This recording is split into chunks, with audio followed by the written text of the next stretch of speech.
What's up, guys? How's it going? Welcome back to the stream. We are continuing our build for the Baratie floating restaurant. This is a biggie. This is part 3. Part 3 of the build. It's been a huge amount of fun building this set so far. We're going to continue it. We're on bag. Just make sure everything's all set up here properly. I think they are. Yeah, cool. Yeah, we're on bag 11 today, which is pretty cool. So, just got to get the comment section stuff set up so I can read it. Perfect. Very nice. Yeah, trying to do some streams. Kind of. I want to do them as often as I possibly have the time to, but mainly I want to do different times. So I've done some streams now on the weekend. I've done some streams in the morning during the week. Now I'm doing a stream in the evening during the week. So, kind of nice. It's been a lot of fun. I'm enjoying the streams. Every time that was back 11, yeah. Every time that I do a stream at a different time start, I've had a whole different kind of audience come by and say hi. I have a couple regulars that stand out and say hi almost every stream, which has been very awesome. But for the most part, there's a select group that are like that. But again, it's really awesome getting to meet all the different kinds of people. I just absolutely wrecked the lady off the side here. It's been getting really awesome to meet tons of different people. So that's why I've been kind of doing different times of the day. Right now, I honestly have no idea what's a good or a bad time to stream. I know weekends are kind of like a given. It's kind of a guarantee that you're gonna get a good audience in the weekends. So I know that's a for sure. But during the weekdays, I'm a little lost. Should I do streams in the morning? Should I do them in the afternoon, evening? I ain't got a clue. But the only thing that sucks, can't tell. What is this, a shield? Ooh, it's like a blank shield. Normally these would be like for Star Wars, the Gungan warriors. But this bag did not have a figure. Every bag I believe we've opened up for the most part has had like a minifigure inside to build. This is one of the first ones that we don't. So, not the end of the world, but I always love opening up the bag and then kind of seeing which of, I think there's like 10 figures in this set, so there's definitely a decent amount of them. Does that piece go there? And is it going to fit? Of course not, eh? We still got a long ways to go on this set. There's like so much to build. I'm always hopeful every stream that I'm gonna get like extremely far in my building, but this is what, stream 3, and I think the first 2 streams I did roughly like almost 3 hours each. I could be off about that. Maybe the second one I didn't do as much, but we're already like a decent couple hours into the building, and for the most part, we don't really have like the ship. We've done the little fishy face. We're kind of starting with the center here, but this is the front of the ship. If it was flipped around, you'd see how much is actually happening on the interior. There's a ton happening on the side of the interior that you just don't see. So that's what's probably going to take up a majority of this build, is the inside stuff. But I think this is going to be a very, very nice display set when everything's all said and done. I think it's going to look beautiful. I do know it's going to be quite the tall set, so I'm going to have to find some decent space shelf-wise or like table-wise to display it. So I've been having a thought about trying to maybe do some type of mock or something, and then that way I'll have some dedicated room for it. But then if I do a mock, it's also going to take up even more space than what the set itself takes up, so that might not be the good option. It may not be a good option, I should say. We'll see, though. We'll see. I've been looking online specifically for One Piece mocks to see if anybody with all the new sets that have come out has made anything. As of right now, I honestly haven't seen anybody that's made anything. It's been kind of weird. I don't know if it's just going to take the right creator or something, but I'm patient. I'm waiting. I'm hopeful as well that something's going to come through eventually. But I was just kind of hoping that somebody would have something made by now so I could take some inspiration from it and get some proper ideas flowing. But I'm kind of on my own. So I think what I'm going to do eventually is take some time, go through the One Piece arc story website, go through all the information and see what set I can come up with that best fits the Baratie floating restaurant here. Like obviously it's going to be, if you know anything about One Piece, it's going to be in the East Blue. I just don't know what kind of islands I could surround it around, but I want to do some type of like ginormous One Piece world. I think that would be really incredible. Unfortunately, I think the world is a little too big to do like one set of it. Like even if it was a whole room, I don't know if you could actually make sets for everything One Piece, because the Grand Line is like ginormous. You got so much happening there. The East Blue before the Grand Line, there's a lot of stuff happening. There's actually a ton happening in the One Piece world. So I might have to take little sections of little areas. So like the East Blue is an okay little section that you can kind of focus on, but there's still a lot going on there too. So it might not be as easy as I'm hoping it will be to make something One Piece, but at the end of the day, basically, I just want to show love to the One Piece community, and I want to show that there's definitely some Lego mocks and sets that you can build with them. We have the building blocks, I guess you can call it, to start this. It's just a matter of what can we create? How well can we create something too? Just trying to figure out what I've done right or wrong here with that piece. Did I do that correct? That goes maybe there. Yeah, okay, cool. So yeah, so that's kind of going on.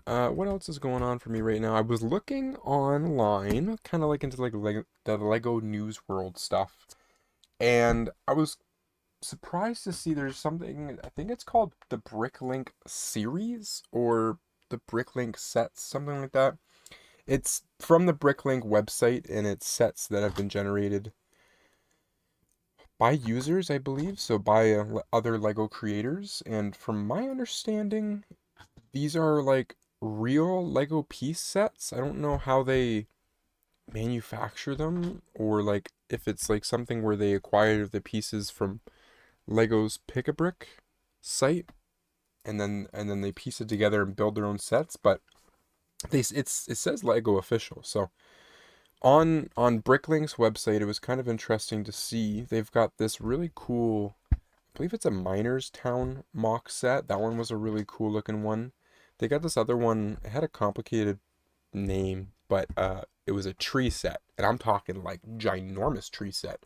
I don't know if the tree was a foot and a half, 2 feet tall, something like that, but it stood really tall. And that wasn't the only tree. There was a couple other trees, and that one was more of like a foresty mock set. And I thought those were beautiful, beautiful sets. And they're up for pre-order. They ain't cheap. You can go on Bricklink's website right now and take a look at them. But I think they're great mocks to even just like rip ideas from when it comes to being creative with making maybe your own set of something. They've got some beautiful ideas happening. They've even got some somewhat cheaper sets that are like priced at $80 and stuff like that. So quite a different option. It reminds me of the Lego Ideas page that they've got going on, where Lego has creators build a set and then they have it get upvoted, and that's like how like their system works. But this one, I'm not sure how the upvoting works, or if there is even upvoting. I don't know how the Bricklink website works with getting a set confirmed, but I think they called this one Series 6. So maybe they haven't done a ton of these yet, but kind of interesting. I could see it becoming kind of almost like a competitor to Lego, even though I'm pretty sure it's all Lego official pieces, but different. It's like Lego is like its own self-working machine now as a company, and it's like they don't even need to have ideas for sets. They can just let the public have at it, and the public just seems to build wild stuff, and it's getting crazier and crazier. The ideas are getting better and better. Like there's so much more detailed sets out there.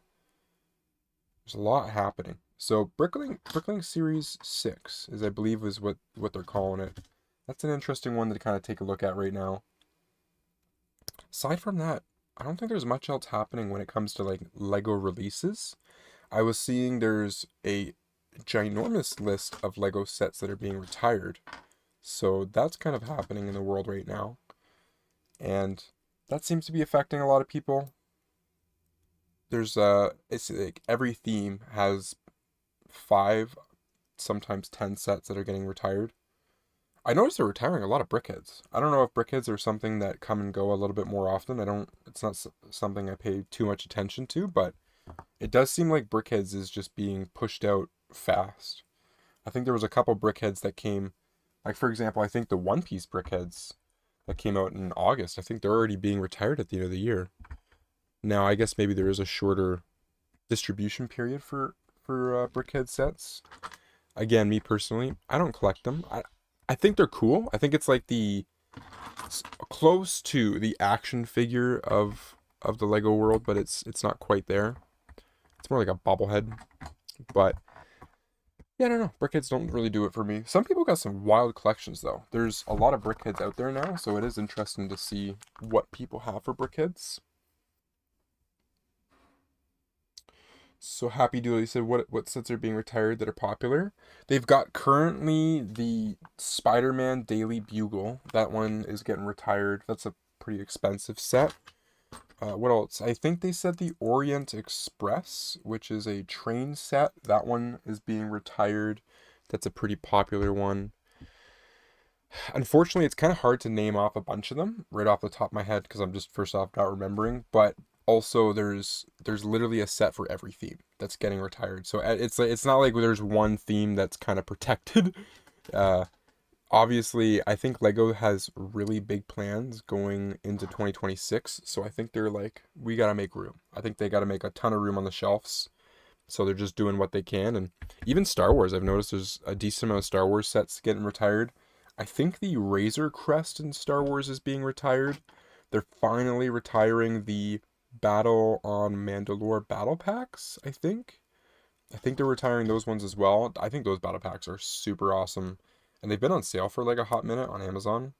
So there's that. There's a few other ones for the Star Wars, of course, that I can't think of off the top of my head.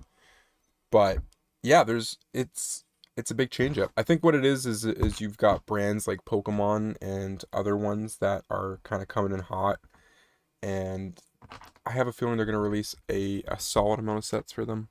One Piece they did, was it 8 sets including the brickheads, or 7 sets, which is to me a good amount of them. So, and this is like an overseas international brand, right? Started in Japan and kind of it's pretty big in the West Coast, but it's a Japanese show at the end of the day. Even though this is the live action Netflix version, it's not very North American. So I think Pokemon is just gonna go crazy. Even though Pokemon's still Japanese as well, started there, but it doesn't definitely has like a harder hit. Like I think aside from the new Pokemon ones coming up, I think the only brand themes I should say that are going to be able to compete with the Pokemon next year will be probably Star Wars.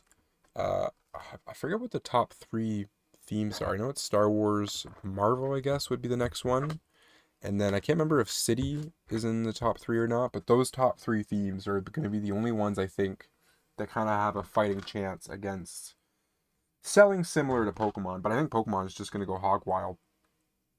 I think it's going to be an interesting time next year. I think you're going to see a lot of like selling out, a lot of videos talking about people talking about like scalpers and whatnot, and it also all kind of depends on what they release for the Pokemon sets. I mean, if they do like a bunch of brickheads, I don't know if those are going to sell out per se, but because it doesn't seem like many brickheads sell out. I know they're popular, people buy them, but I think it's one of those sets that Lego does a pretty decent job of producing enough for the demand that they have for it. Any kind of Lego set, I've been seeing that they have a rumored set for Lego called, is it the Training Center? I think it's the Training Center, and it's supposed to be like an expensive one. Even though it's expensive, I know that's gonna sell out like crazy. I'm like, I believe it already. I know it's gonna be a hard one to find. I think it would have been even crazier if they honestly did like a CMF line of Pokemon. That could be wild. Just like release 12 different characters. It could be cool too, even if it was honestly let's say like just Pokemon, like no trainers. It's either you do one or the other. You do 12 trainers on a CMF series, or you do 12 Pokemon. I think that would be like legendary, and just a great way to add more characters to the series in the sets. Because I know for a fact, like what One Piece is running into here, you're only going to be able to get so many characters into a set. I'm really hopeful that they have Misty, Brock, Ash. So the main trio there from the Johto region, like I'm hoping we get a Professor Oak. Like I'm really hoping they start with the basics, kind of like what they've done with One Piece here, even though this is based off the live action.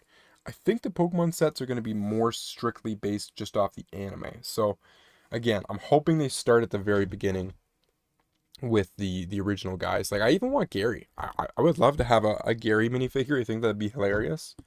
But who knows? Maybe like Bano Pokemon has so many different story arcs now. It's like, do they start at the beginning or do they just go right up to current day now and focus more on? Is it Pokemon? Is the Pokemon ZA Horizons? I could be getting this all wrong, but I think that might be the video game, not the new show. Or is it just Pokemon Horizons? They've got a bunch of different ones. I kind of missed out. The mock stop said, "Hello, how are you? I'm doing good, man. Enjoying my Monday evening. Just talking about the Pokemon Lego sets that are to come out next year. We don't have a lot of information on them, but I like kind of debating on what is to come. Until the day that we have some confirmed pictures and announcements and stuff, all we can do is just keep guessing, and we'll never actually have a right answer. I have a feeling a lot of us are actually going to be pretty wrong on our guesses and in thoughts about what Pokemon sets are actually going to be. I think they're going to be a lot different than what we realize.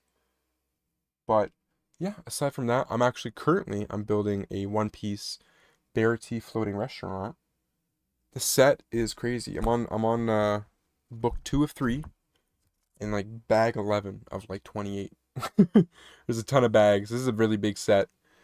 We've already built some of the most iconic figures though. We've got Mihawk here. We got Zoro in the back and Luffy, Nami, Usopp hiding there, sitting down. It's a good set so far. I didn't get a figure to build in this bag here, but I'm hoping bag number 12 will have another fig to build. But yeah, other than that, oh, I also mentioned about Bricklink, the website, how they have like custom sets that are out, which is interesting. Did I mess that up? Oh, that's what I did wrong. Okay. Yeah, Bricklink, getting into like almost like the Lego set distribution game. It's kind of interesting. Lego is doing Pokemon. It's not just rumored, it's confirmed. Lego even has a little promo. It's like 20 seconds long of Pikachu's tail just wagging. But yeah, we are getting Lego official Pokemon. It's hard to believe. The rumors, nobody really knows what's going on with the sets. We don't know if we're getting minifigure sized Pokemon. We don't know if we're getting big fig sized or buildable figures. It's kind of all over the place right now. But yeah, I'm excited. It's going to be a good time. I think it'll be very interesting. I'm hoping we get Squirtle, Charmander, and what's the other boy? Not Bulbasaur. It'd be really nice if we get the original 3 starters. I think we're going to see a ton of different stuff, whether it be like stop motion animations. I think we're going to see a ton of Pokemon mocks. It's going to be some good stuff. Like, I think the mocks are going to be really awesome because of like how small the Pokemon little world map is. I actually could see people doing a 1-for-1 recreation of the Johto region and other regions in Pokemon, which would be honestly legendary. There might even be some people out there that have done like mini scale mocks with a micro size of the map, but I would love somebody to do like a table length of the map and just build up the set. That would be very, very, very, very cool. Aside from that, though, what else is? I don't think there's really much else new stuff that's been announced. We're like kind of kept into the dark when it comes to next year. There is a not Spider-Man, Batman game coming out. I don't know if there's a time, or I should say a date on that one yet. I don't think they've announced it, but the video game, I'm assuming there might be some kind of Lego set connection to it. I mean, I don't see why they would have a Lego game come out and not do a set to connect with it. So I'm hoping that they do some kind of sets to the game. The game's supposed to be based off of, is it Christopher Nolan's Batman's? I think it's that one. I think it's his trilogy of movies they're basing the game off of with like a bunch of different lore. They're kind of including a bunch of different uh I think they even have the Robert Pattinson Batman included as well. So it's gonna be interesting if they do some Lego sets based on the game. We could see some very big name celebrities become into minifigure form, which I think would be pretty awesome and exciting. But yeah, we got the Lego Batman game. Pokemon, that's a big announcement. We've got we gotta do a sticker here. We've got season 2 of the One Piece live action show coming. So, right there. With that being said, I'm hoping some sets come out next year for Lego One Piece to add with these ones. I just don't know if they'll do it, if it's too soon or not. Unfortunately, these sets that just came out, oh, that was okay placement. That's not bad. That looks alright. These sets came out 2 years after the first season of One Piece released on Netflix. So I'm a little worried that it might be some like time before we actually get another One Piece set. So I'm trying my hardest not to like rush through getting these sets and building them, trying to like enjoy the moment, because I have a feeling it could be a minute before we get anything more One Piece, which is kind of upsetting. I'm all for One Piece, and I really wasn't expecting them. Oh, we have to do another sticker here. I wasn't expecting Lego to make. Is that going there? Oh, number 8. I wasn't expecting them to make One Piece sets, but I guess it kind of makes sense. It seems like Lego is really pairing up with Netflix to release a lot of content. They've done Wednesday, and I have a feeling.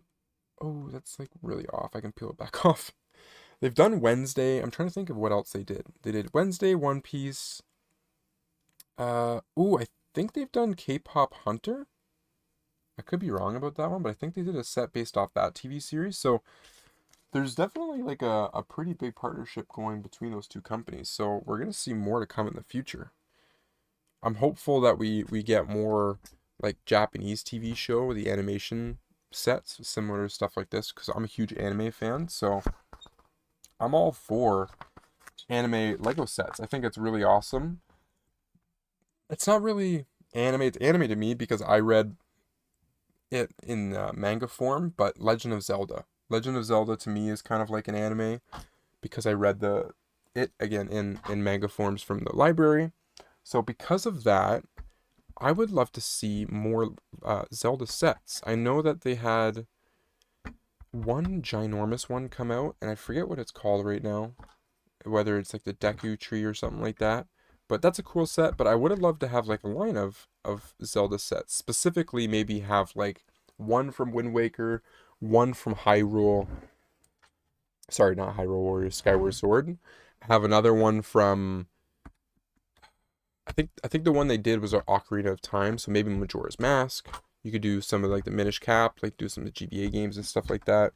But more Zelda stuff, I'm for. Like even a Breath of the Wild set would have been cool. Like when Breath of the Wild 2 came out, I feel like they were kind of sleeping there. Like 100%, they could have definitely had sets for the Breath of the Wild 2. At the very minimum, Tears of the Kingdom, I don't see why they didn't. There's no reason why not to. But I guess there's certain ones that they just don't really have the time or the money to do it, so they just don't bother. But I'm hopeful. I'm hopeful there's certain things that they come out with now that they've started them. Like, I don't know how well the Zelda set sold.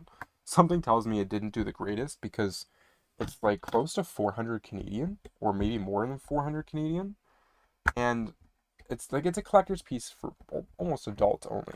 And that might be a set that's actually retiring. Uh, yeah, it might be a set that retires this year. I could be wrong about that, but because I think it's been out for just a couple years already. Did I do that right? No, I didn't. Oh, brutal. All right, let's bring this set back over here.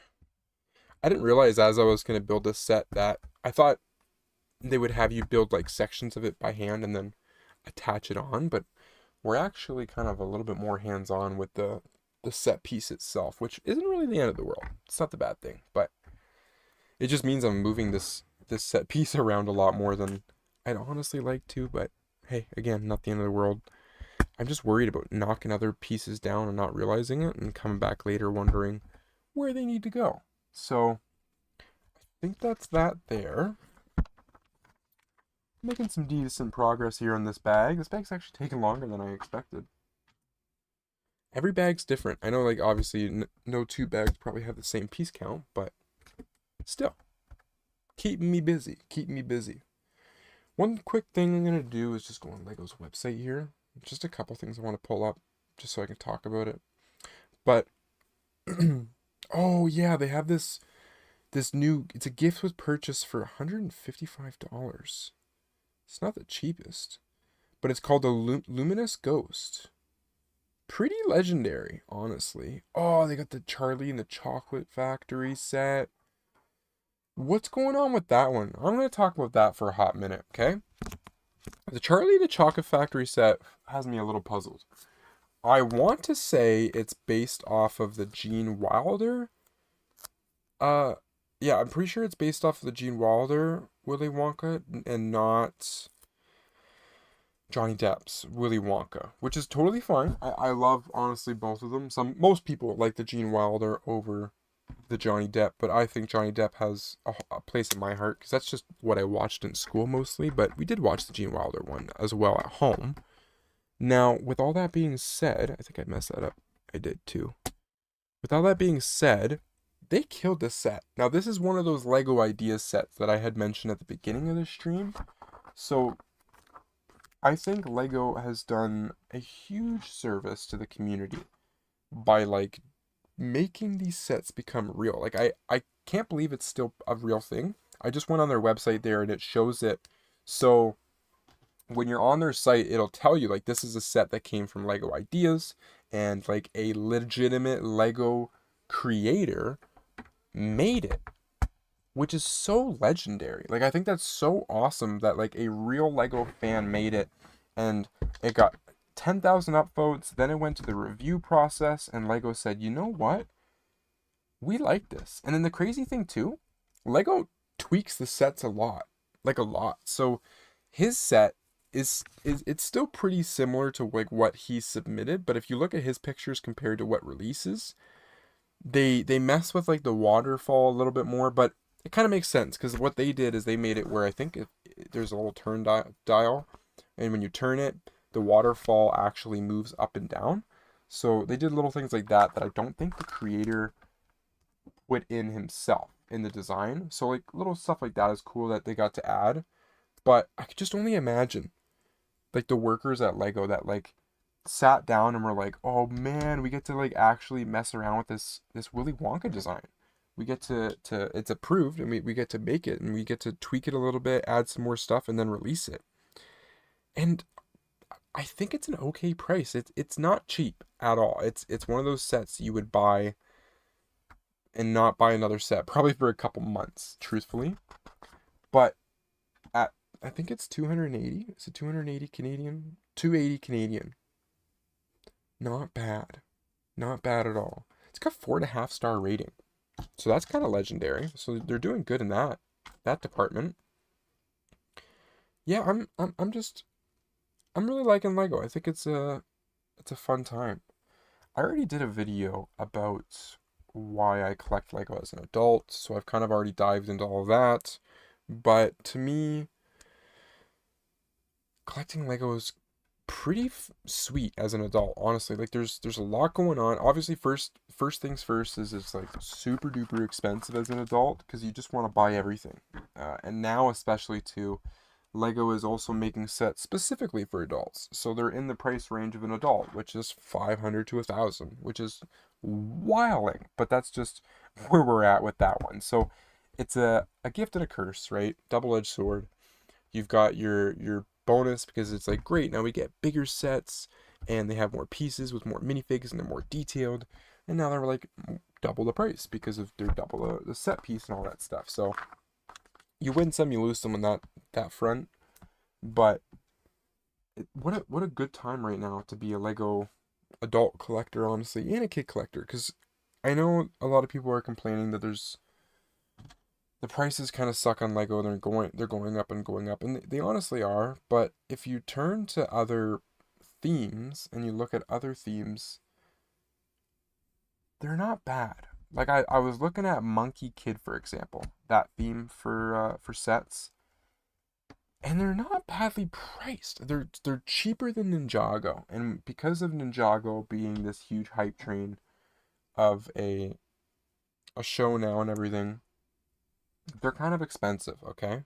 It's not really cheap to get Ninjago stuff, so it's pretty priced up. But Monkey Kid's still not too bad. Like not bad at all when it comes to price wise. It it could be better, but I think out of all the themes, Monkey Kid's doing pretty decent right now. I would love to see some more sets and some more love for it. I think you just have to pay attention to specific brands. Like Lego City, not gonna lie, even some of their sets have gotten kind of pricey. I know it all depends on what you're looking at. Like I was looking at the motorized trains, and I understand they have motors and everything, but some of those are wild. Like I'm talking two, three, $400 for the set. And I understand, you got your remote controls and whatnot, but yeah, those sets are just wild to me, like price wise. Uh, your CMFs now, they're not the cheapest either. It's for a Canadian, $6 for CMF. I think what is it? Is it $5 or 450 American for a CMF fig? So those aren't exactly the cheapest to collect, but to get a set of 12 of them at $6 a piece, what is that, $72? So $72 for a set of 12. So it's still under $100 to get your complete set of CMF figs. And that's, of course, if you don't get duplicates. And we all know I get tons of duplicates. I'm sure other people do as well. So you're going to probably put out a little bit more than $72 for, what's the word, for the CMF guys. So, like, that's kind of a cheapish hobby if you wanted to get into that. I think CMFs release 3 times a year, 4 times a year. So let's say if it's 3 times a year, 72 times 3, right? Like that's still under $250. So you can definitely afford that for the year. I think some people can. And you do have more time. Like you have a couple months to collect each set, so you don't have to like freak out when they get released that you need to pick them all up at once. You can take your time, and some of them, depending on what they are, like the F1 series that they released. That one, what did I do here? Okay. The F1 series, that one didn't sell the greatest. Like it wasn't a hot commodity, which I was honestly kind of surprised about. I thought people were gonna really enjoy race cars. Like I don't really understand why they didn't. I mean, I understand F1 I think is more European and it's not like an American sport, but yeah, that was one I just didn't understand. I'm like, why is it not doing better? Like it should be doing better, but it didn't. So a lot of them sat, and then I seen sales for them, and a lot of people were actually selling them for like half off. Some people were selling them for less than half off, which is kind of wild. So you definitely could have gotten a good deal on those ones. Now on the flip side, you've got the new CMFs that are the Spider-Mans. Those bad boys are selling like hotcakes. So it's going to be hard to get your hands on those ones. Like, not easy at all. Ooh, Bag 12 here. We're going to get the opportunity to build Garpy Boy. So that's cool. But, yeah, so the Spider-Man figs, they might go on sale towards the ends of production. Something tells me they won't, though. Something tells me they're just going to sell out. I don't know why. I just see it happening. But they got 2 times points on Transformer sets right now. That's not too bad. They got back order on the Spider-Man figs. Like, this is wild. Just wild. I can't believe how well the Spider-Man figs are selling. Oh, you got the stand-up Santa. They call it upscaled Santa fig for 70 Canadian on October 1st. That ain't bad. 70's okay. Only issue about that is it's like a seasonal piece, right? Like Santa Claus, like How long do you want to have him displayed for? You know, I would get sick and tired of him after a while, if I'm being honest. I think I messed this up. I think I was supposed to put that there, and then that goes like that. Definitely. Okay. That's why I had 2 extra pieces. Put that there. Yeah, that builds like a proper arc. Looking fantastic. Absolutely fantastic. So, just double back. Did I do that right? Did I do that right? I think so. Nice. Alrighty, folks. Bag 12. Just like that. We get our boy Garp. This is going to be legendary, actually. Gotta make sure I don't leave pieces in the bag, because I've actually done that more than once, surprisingly enough. Like I said, you'd be surprised how many times I've done it. It's actually bad. But it gets confusing. You'll be like in the middle of building, you're like, where? I can't find this piece. And it's literally in the plastic bag still. Sometimes the plastic bags end up in the garbage before you even realize. So we gotta build our boy Garp. This guy is looking pretty legendary. Looks like he's got 2 shoulder pads. So one's gonna be a spare. That's kind of nice. He didn't have to do that, but I'll take it. There's this beautiful looking hair. Where's his pants? Ooh, Garp. Garp's got that shiny white coloring. So that's cool. Oh, he looks beautiful. I love him. This was a figure when I seen in the set. I was like, man, like this sold it for me. Honestly, this Garp. Now this is gonna be the figure is gonna be more based off of the live action Garp. But this Garp is just so cool looking. So cool. Hopefully it's all focused up for you guys. That is legendary, man. What an awesome outfit he's got going on. Like they crushed his outfit in the TV show. Like they crushed it. He looks so cool. Oh, I love Garp. I love Garp to death. He's the homie. He's the main man. He's the boss. I mean, he he's actually developed a lot as a character over the anime. If you watch the anime, you'd know what I'm talking about. By I mean growth. Like he's gone from this guy that looked like he was honestly like retired and like kind of weak, like to all of a sudden like Marine Ford. He's like a pretty strong guy that's actually holding back his true strengths. When he's raising the kids, you think he's like really tough on them, but he's really not. Like he played rough with them, but not as rough as like he could have been. That guy literally shakes mountains with his punches. So he could have done a lot more damage to those kids. And so I felt like he actually like was pretty soft on them, pretty nice with them.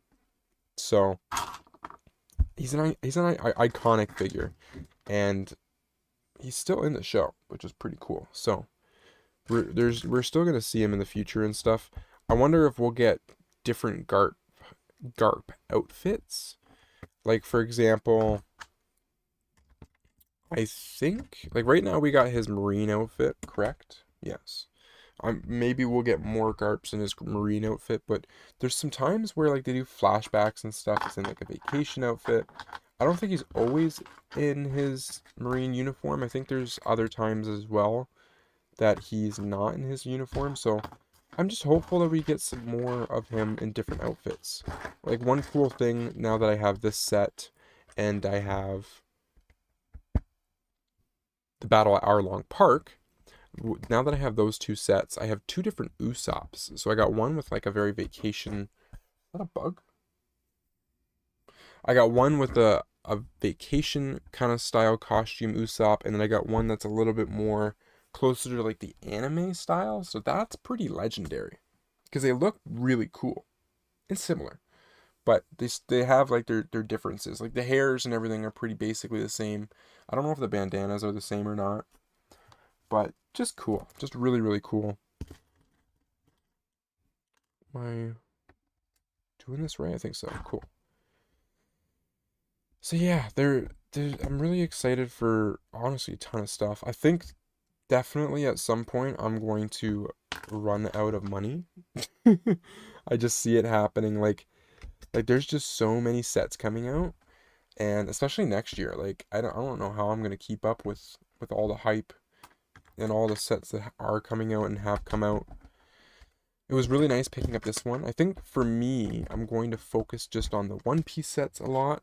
I don't think I'm gonna get into too many other themes right now. I think that's how I'm gonna help kind of not save money, but like spend my money a little bit wisely, more wisely, I should say.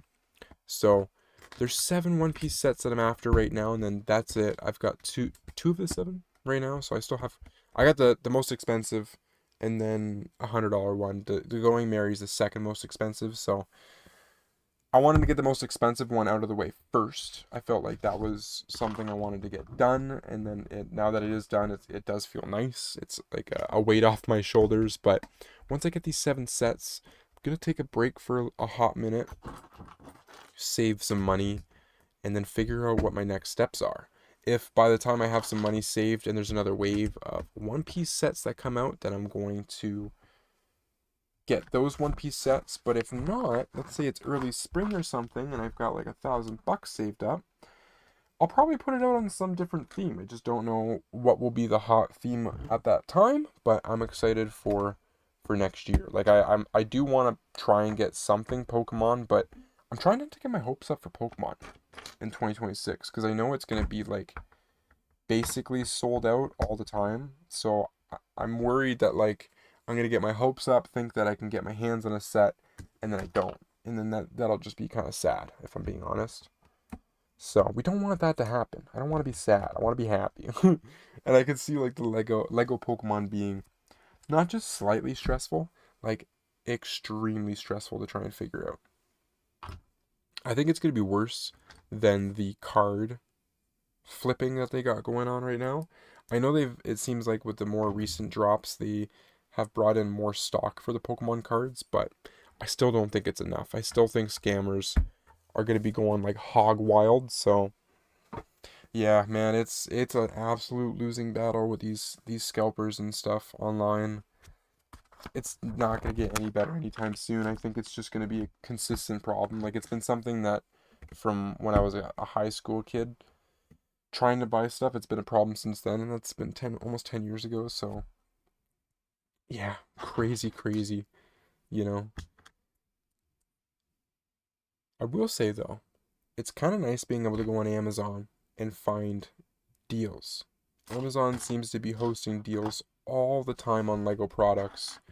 I guess they get stuck with the product and it's, they got to hustle it, so when there's overflow, it's on them to get rid of it. So they're pretty motivated to sell their stuff, especially like when they throw discounts on. Like they got no problem throwing a 40% discount out there. Like just no problem at all, which is really surprising.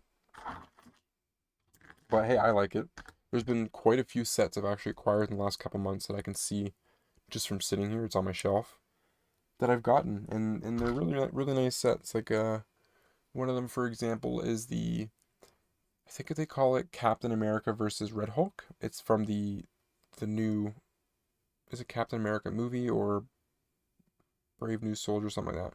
Getting all the names mixed up, but it's the newer movie that just came out in February. It was a really good film. I enjoyed it.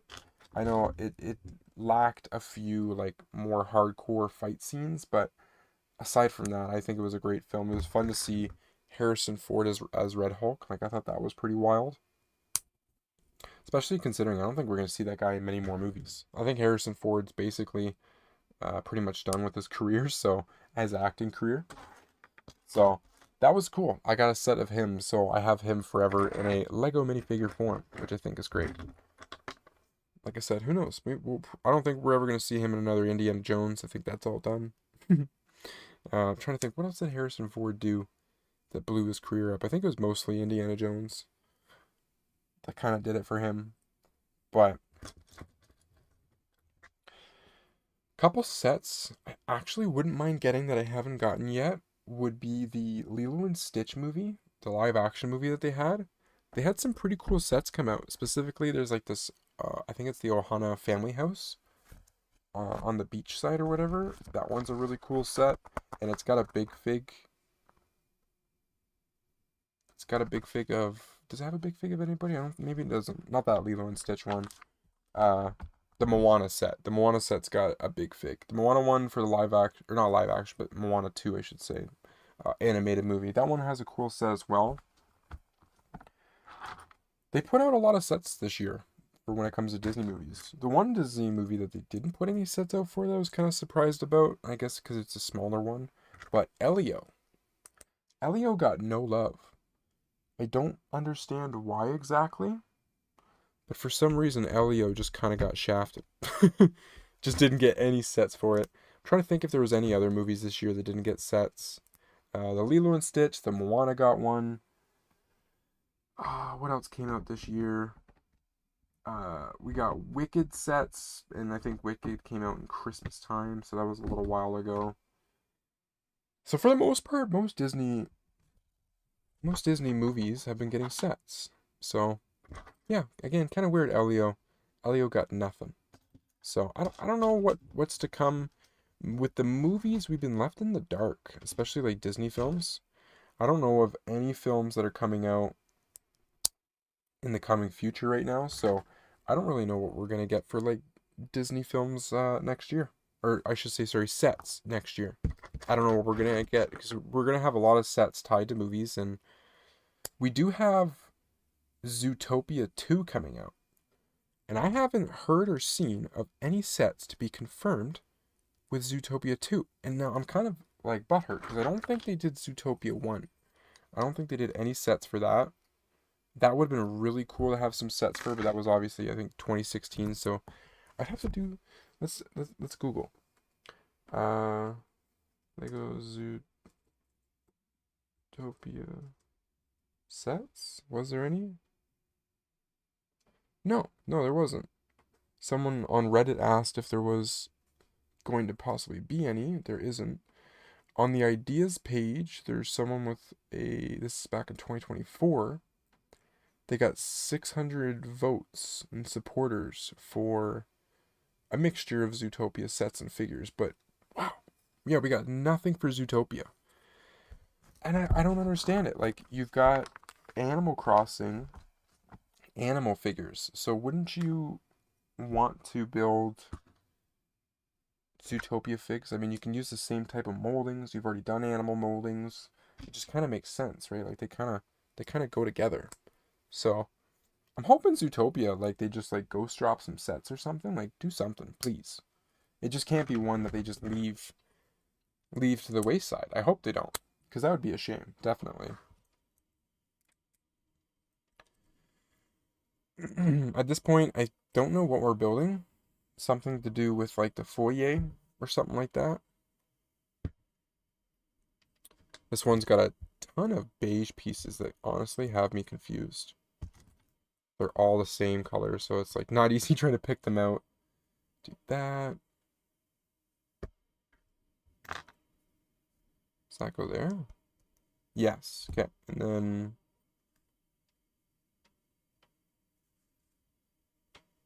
like that? How did I mess that up though? Huh. Okay. So yeah, that goes like that. How's the stream doing? Let's take a little look-see. Not too bad at all. Not too bad at all.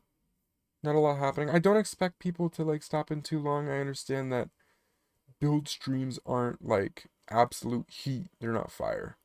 There's not a lot going on. I try to keep the conversation moving and try to be entertaining in a way, but I don't know. I'm just here kind of chilling. I figure though it's better to stream and build than to not, because all I'm gonna do is honestly just watch TV.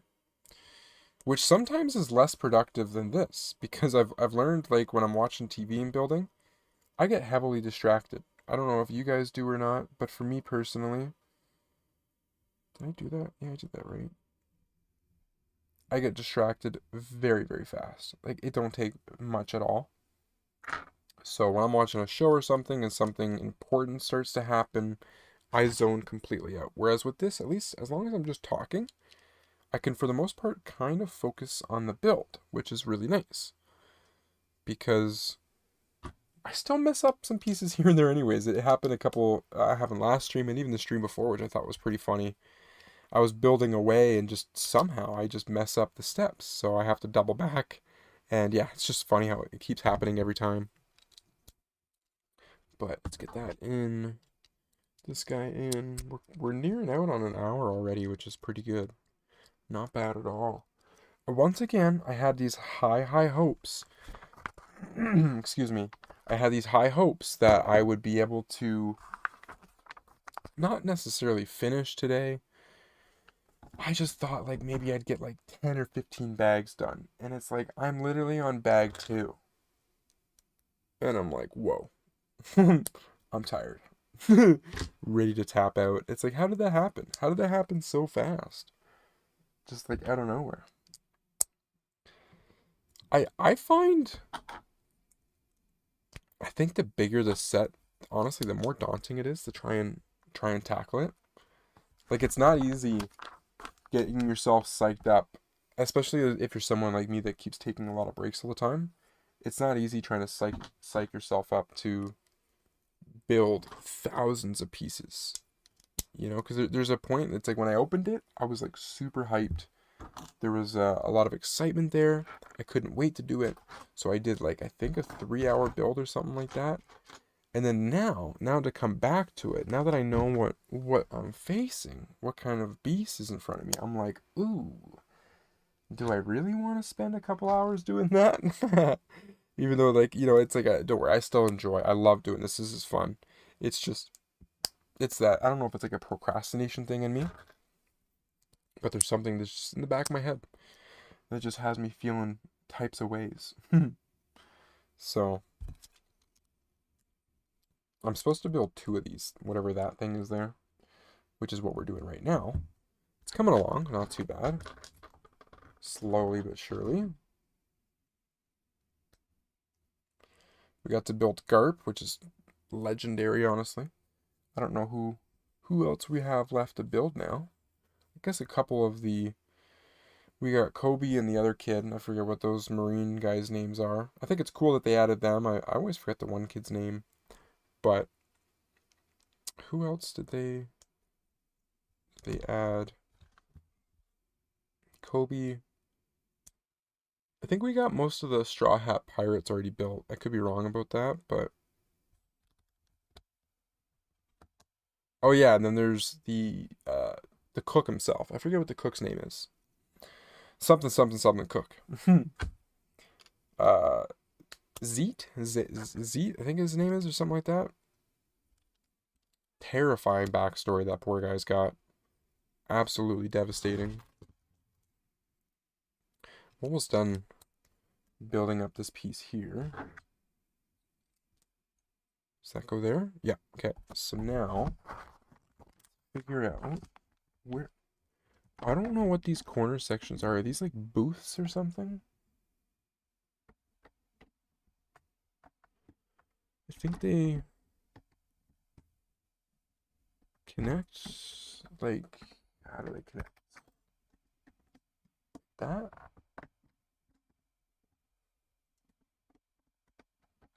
Oh yeah, just like that, I think. Let's see if I can use the brick separator to try and connect it better. There we go.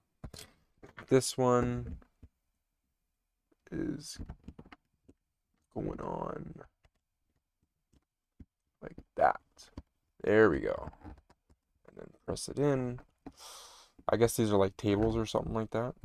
Kind of weird how they fit in. Tight fit, but I can see how they work. So now we got to do the tables. So that goes in the corner? Yeah. Nope. My bad. Come on there. You know you want to go in-ish. Nothing worse than trying to get grooves on tiles. Something about the little circular pieces that I'm messing with right now.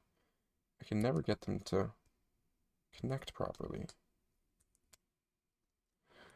Am I doing this wrong?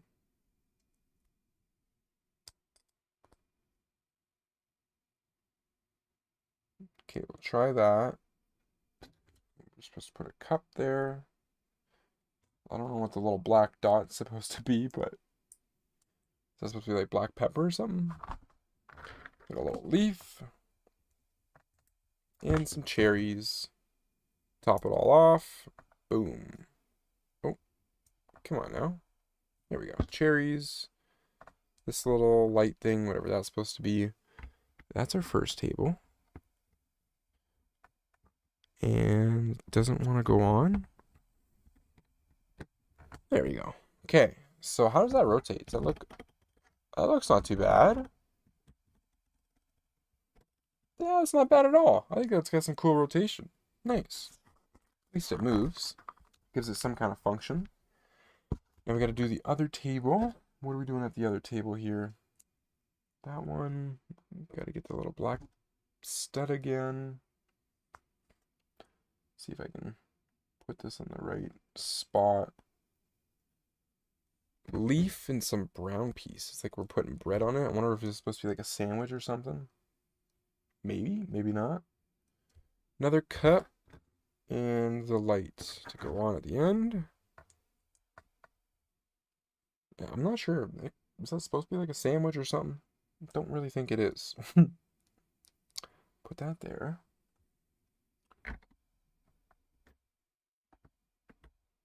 Perfect. So, got a little bit of food going on. Looks like we're getting back to building the actual set piece itself. Let's put this with garp over there so we don't lose it. What are we doing here? Gotta use some studs. Does that go right in the corner or the... Yeah, perfect. Just like that. So one thing I would like to see, I mentioned that I want to see some Zootopia stuff. I actually just made a video just this morning talking about Phineas and Ferb, specifically Perry the Platypus. So there's a guy that's making a Perry the Platypus life-size kind of style figure, and it just looks really cool. I think that's like an awesome set that we could have. But talking about like Phineas and Ferb, the show itself, there's a lot of different sets that you could build up for that. A lot of different characters you can introduce. I think it'd be awesome to have some proper minifigs of Phineas and Ferb, especially now that they have the show back on the air.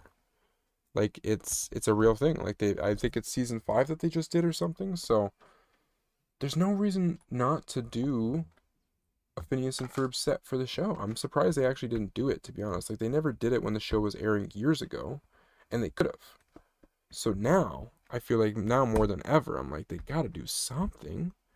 But then again, I guess, once again, there's so many other themes that are going on right now, and you gotta pick your battles, so some things just kind of get missed, which is unfortunate.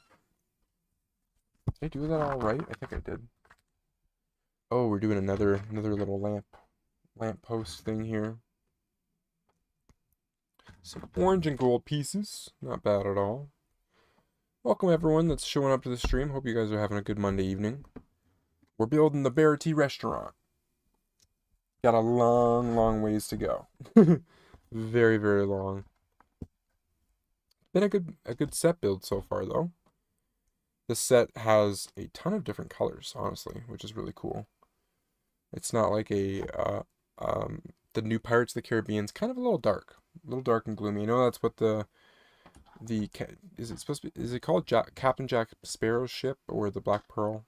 Either one. It's just very dark colors, so it's kind of like depressing, but it is a true pirate ship, whereas this is like more of a set display piece, and I just like the colors. The reds do really great with the brown. So that goes in the corner there.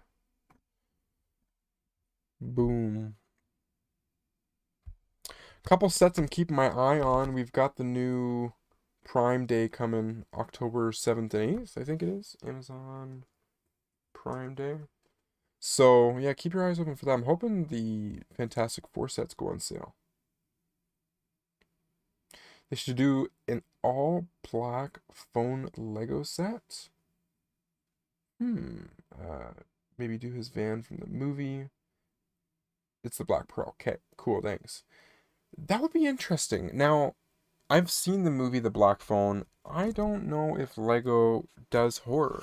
Is that something that's like up their alley, or I know like they do adult sets, but I don't think we've quite reached that realm yet where they do horror stuff. Like I would even like them to see, and I know it's a little bit more PG rated, but Even Five Nights at Freddy's would be pretty cool to see. Some of those like animatronics or something.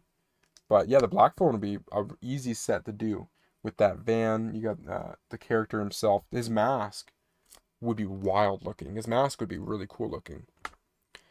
Trying to think. I don't. I don't think I know of any. Like I don't even think we have like a Freddy or a Jason or anything like that in Lego. They've really held back. They definitely should. Yeah. Yeah, it's a shame they don't. Again, they do adult sets now, so they got to do something eventually. All right, turn these around. There's a ton of different like horror ones that we could do, like The Terrifier, for example. I like that show. That's a really it's kind of cheesy horror, but I like it. The first two are pretty fun, pretty hilarious. The third one is like bigger movie production because they got a lot more of a budget. What am I doing with these things? Little stars. But a clown, I think a Lego clown would be really cool. Nice clown set. The Conjuring. Conjuring is another one. They just had that last movie come out. I haven't watched it yet, but they could definitely do something like that. All they got to do is one set, right? Even like maybe a Scooby Doo more like horror themed set would be cool. Something like that. Number 4, we get his backstory. Hmm, that's cool. Who Chucky could be a cool one. I mean, I don't think it's technically like horror. It's more like cheesy thriller, I guess you could say. But like Gremlins, for example, the Gizmo, they did just released him, so I guess that's kind of horror. It's not really scary stuff, but it's like slightly getting into that realm of stuff. It's definitely like Halloween themed stuff, so it's like we're teetering on the edge there. Because Lego and Terrifier Fire, they can do an axe, man. They definitely could, for sure. I wonder if they would ever do like a serial killer one where you have maybe like Ted Bundy, Ed Gein. They have the new Netflix film coming out pretty soon for that. That could be interesting. Serial killers would be pretty easy, but then again, that might be like more like basic because they're just regular minifigs, just regular human guys. Most of them don't wear masks or anything like that. So I mean, it definitely wouldn't be hard to do it at all. Did I do that right? Leatherface's workshop. Mmm, that's an interesting one. Characters like the Leatherface would be really cool. Like even Edward Scissorhands, you know, like a proper Frankenstein, I think. Even a proper Dracula that has like huge fangs and stuff. I think we've gotten a lot of like kind of kitty version ones of that. I don't know what this door is for. Does it go for the little fishy's head or something? Not quite sure here. I'm not really sure of many John Wayne Gracie. That's a cool one, definitely. There's not a lot of like modern horrors. We had like that Strangers remake come out. Definitely wasn't a hit. But that would be pretty easy to do ones for, but they'd have some cool masks. I guess you could do the Purge as well. Some type of Purge set. That'd be pretty interesting. That one you can go pretty wild with the masks. There's I think what four or five different Purge movies and tons of different masks that you can go with. I think the most classic one of the Purge would be like that electric wires looking one that I think it's like green or something. That's the more iconic one. I think it's a Statue of Liberty lady that they have one of them based off of.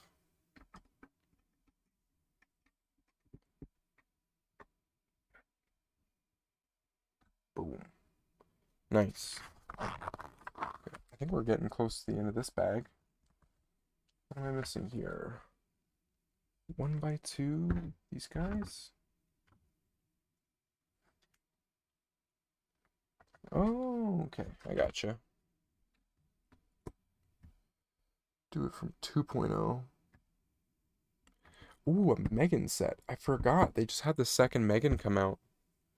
That's one I'm not sure that did like overly too hot in the box office, but that wouldn't be too overly hard to do. Now, a Megan like life size or at least like table size one would be kind of funny, especially if they made it like animatronics where it actually moved. That'd be really creepy. Just have it bend in all kinds of weird ways. Oh, that's what that was for.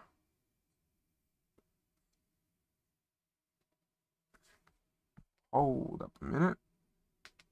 I feel like I messed something up here. How is that not connecting?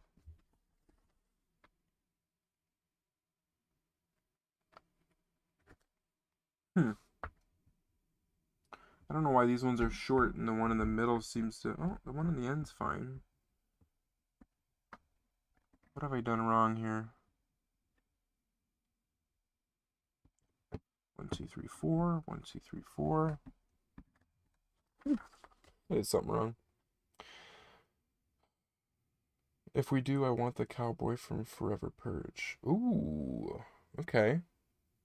A Saw set. Lots of movies to pick from on that one. You get the pig, give him the mask, and unmask. Ooh, I think for like Saw, getting the jigsaw on like the little tricycle, that would be pretty sweet to see.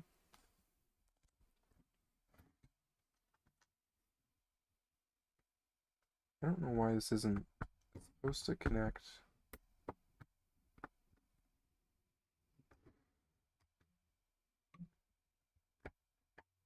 What have I done wrong here? Or did I do it right? It's just so weird. I don't know why it's not connecting. 1, 2, 3, 4. Alright, we'll just leave it be then. Move on to the next one. Good Wolfman. Now that I've seen the Spider-Man Across the Spider-Verse CMF,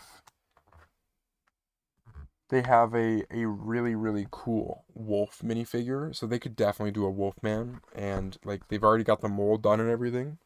They could just rip it straight from that Spider-Man fig and do a really cool looking Wolfman. What am I missing here? 328 is...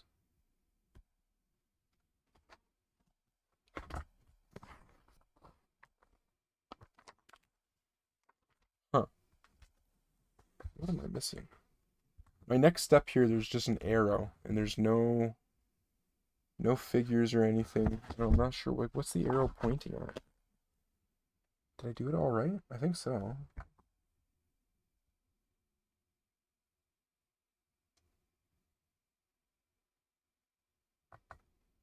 Oh, you know what? I did mess up. I think these guys are supposed to have a square on the bottom, no? Definitely. Yeah, okay. That's how I messed it up. Huh. Should fix it there. But I got a bunch of like spare parts here. I have no idea what I'm supposed to do with. Kind of odd. I guess it's just the next bag after this. That goes there. Let's reconnect these guys. There we go. So that's there. That's that. I didn't miss anything. Got an extra cherry. It's like, where's the cherry supposed to go? And an arm. Kind of odd. Vincent Smith. For Motel Hell. I don't know if I've ever heard of that, to be honest. Motel Hell? That's one that I'm just not familiar with. First thought I had with that was Norman Bates. Oh, this is more a classic from 1980. This is one I'm going to have to watch. Huh. They look freaky. That's cool though. I like the it looks like what husband and wife. They're in like overalls is what I was trying to say. That's cool. Yeah, you know what? Because Lego hasn't tapped into anything horror related. I mean, there's just an endless amount of genres and titles. Like it's kind of crazy. Like you get into the world of like Jason and stuff. There's so many different sets they could have done. You've got I Know What You Did Last Summer as well. Those ones aren't there's not really like any masks or anything, but there's like kind of specific characters that they could do. I think we're on the next bag. Bag number 13.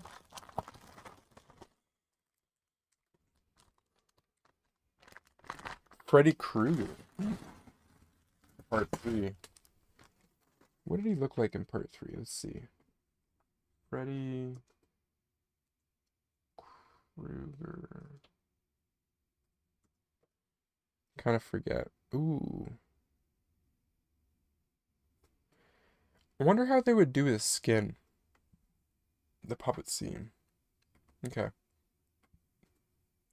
Yeah, I wonder how how his skin would go, you know? Because it's like it's something where I think it would be just printed on his face kind of thing and to show all the different burn marks. I don't think there's many Lego figs that have like extreme burn marks. I could be wrong about that, but the more detailing to me the better on a figure. So if it's more complicated, I'm all for it. Goes there.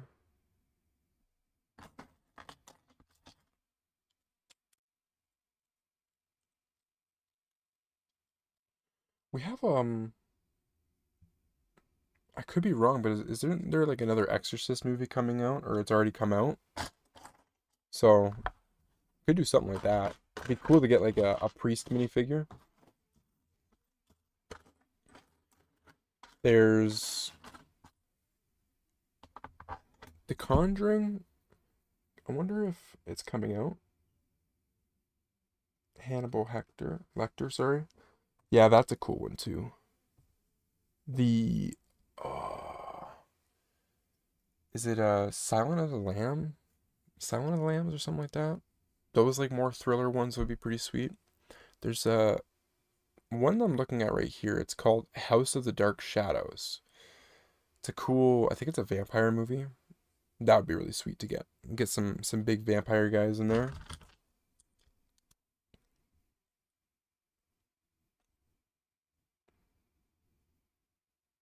Zulu.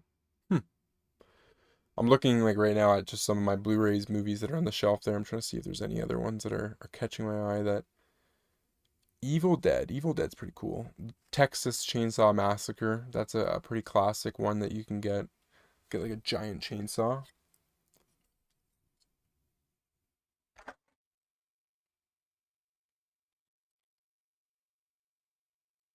Oh, the tall guy from Phantasm. I do know who you're talking about. That's one I haven't watched in forever. Is Phantasm a trilogy? I can't remember. I think it's a trilogy of movies. Or there's 5 of them or something like that.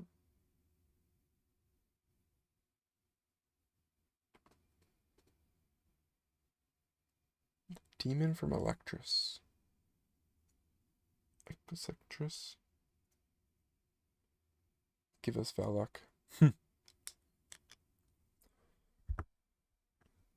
Connect these pieces here real quick.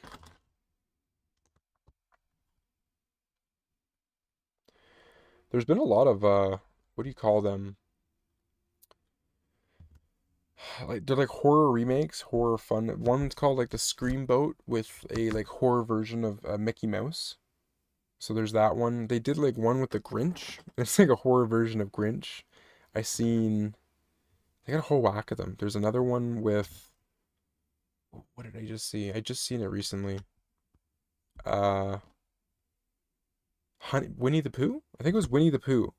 And then they had uh Tigger. I think Tigger was a horror one as well or something like that. They just went like hog wild with a bunch of like the old Disney characters and just started making them all horror, which was kind of interesting.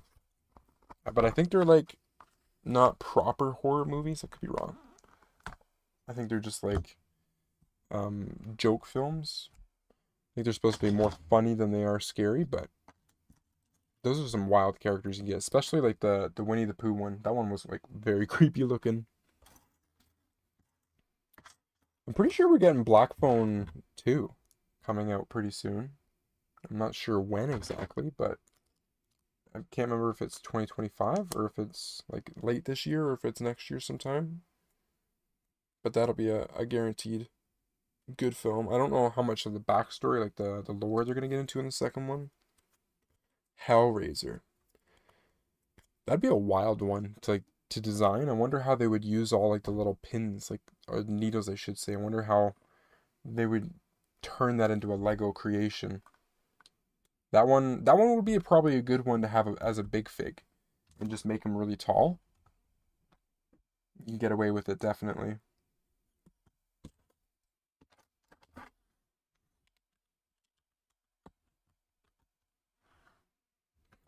It's like all of a sudden for right now we need a new huge horror to blow up. Kind of similar like how the Terrifier's going, but more like original when it comes to like the design. Because the clown's been done time and time again. I mean, the clown's always going to be scary, but it's kind of to be expected at this point. I want some horror directors to come up with some new costumes. Get wild. The box is what do they call it? Black Phone 2 coming out October 17th. If so, that's pretty soon actually. I don't remember what the box is about, honestly. I do remember the name, just not really recalling. It is a newer one, 2019. Hmm. It's just advertising Roddy Ricch. I guess that was like one of the singers or something. Give us the witch from Weapons. Now, the witch from Weapons is pretty sweet. I just watched the movie Weapons, and what a ride. A lot of people didn't seem to like it. I liked it. I think, I didn't really want to know exactly why the kids did what they did. You know what I mean? Like, I just thought, I liked the spookiness of it, of just like, all of a sudden they're just mind controlled. Like, how they didn't explain her weapon, like, or I view it as a weapon, but her curse tool, how she was able to snap it, and as long as like someone's hair was in it, they just something horrible would happen to them instantly. Or her little puppets would be controlled and go after them, like just little stuff like that. Like I was like, it doesn't need to be explained. Like just let it happen. Let the crazy old lady just be like Superman, just have all these powers. I just thought it was so funny. Like in a town that was just so normal, and the crazy lady's just got all these. Like her purse, it must have just been filled with like little tools and weapons to just do whatever she wanted. I did recently watch as well The Barbarian. That's one that's wildly weird. That is such a weird movie. It's disgusting too. When you actually see the face of that barbarian lady, it's like, I didn't need to see it. I really didn't need to see it. Give us a good Jason figure with red LEDs. Definitely, definitely. There's a couple figs that like they could do a gremlin gizmo size, like a tabletop size, and it would do it justice. Like again, another like a Megan would be a cool one to honestly have. I think that would be really awesome. Chucky's another one I think that would be really cool to have as like a life size, or Annabelle. Annabelle's one that I'm always forgetting about. She doesn't get talked about enough. I like her movies. Just the classic puppet kind of horror.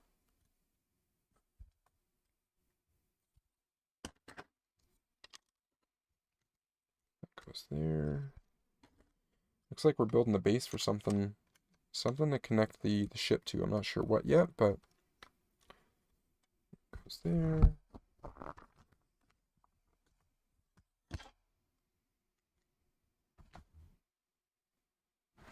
Looking for another brown piece. I don't see it though. Oh, it's already. Yeah, okay. I'm wrong. Robert the Doll. Now that's another one that I don't know if I've heard about. Twisty the Clown. Robert the Doll. I'm gonna search that up real fast. Robert the Doll. I assume it's similar to Annabelle. Is that like supposed to be like a nurse uniform or something he's in? Or like a straitjacket? Either way, it's a pretty interesting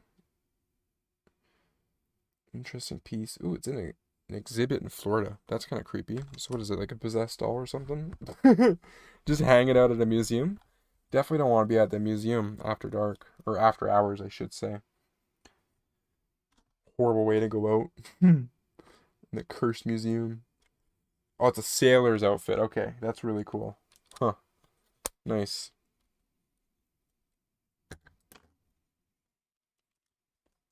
Yeah. I mean, just from what you've honestly listed off here, like it's legitimately endless. I mean, they could go on forever, you know. They got to do it eventually. Like I said, they're doing adult sets, so the kids don't have to get these ones, and they don't even have to put them in stores. I would be okay if it's just an online only kind of purchase thing. Wouldn't be the end of the world to me. Just so that way kids don't get traumatized. But it would be funny if you went to a Lego store and they had like a life-size Chucky or like Megan doll in like a display case, and it's just like moving around with the animatronics, scaring kids as they walked by. But I guess they'd lose business, right? They wouldn't be able to do that. It wouldn't last too long. Just do like a Lego store that's like 18 plus only, and you just bring in all those scary sets.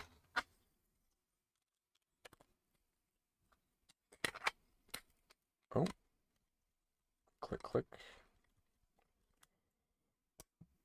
There we go.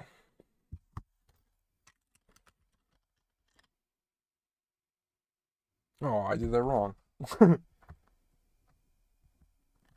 Hey, the Puppet Blade from the Puppet Master. That's a movie I don't really hear people talk about too much. I guess it's because it's something they just don't make any more of now. But the Puppet Master, yeah, nobody ever talks about that one. That's another one that's honestly a hitter. I really enjoy that series. You own them, eh? Nice. I assume, do you have a majority of these movies on physical media, whether it be DVD, Blu-ray, or 4K? It's pretty well the easiest way to find and consume horror is on physical media. Like most streaming services do not have any of the films, especially the ones that you named.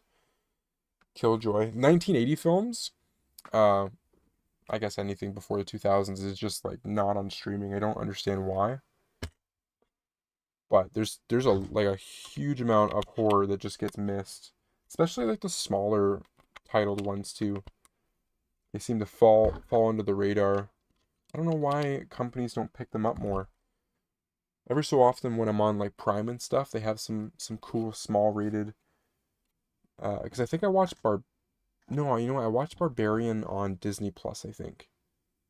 But every site has their own little horror section. You gotta check them out because you never know what they have. Some sites have more, some have less. I was pretty surprised Disney Plus for the horror movies that they had. They had quite a few. Hard Eyes. That was another interesting kind of movie.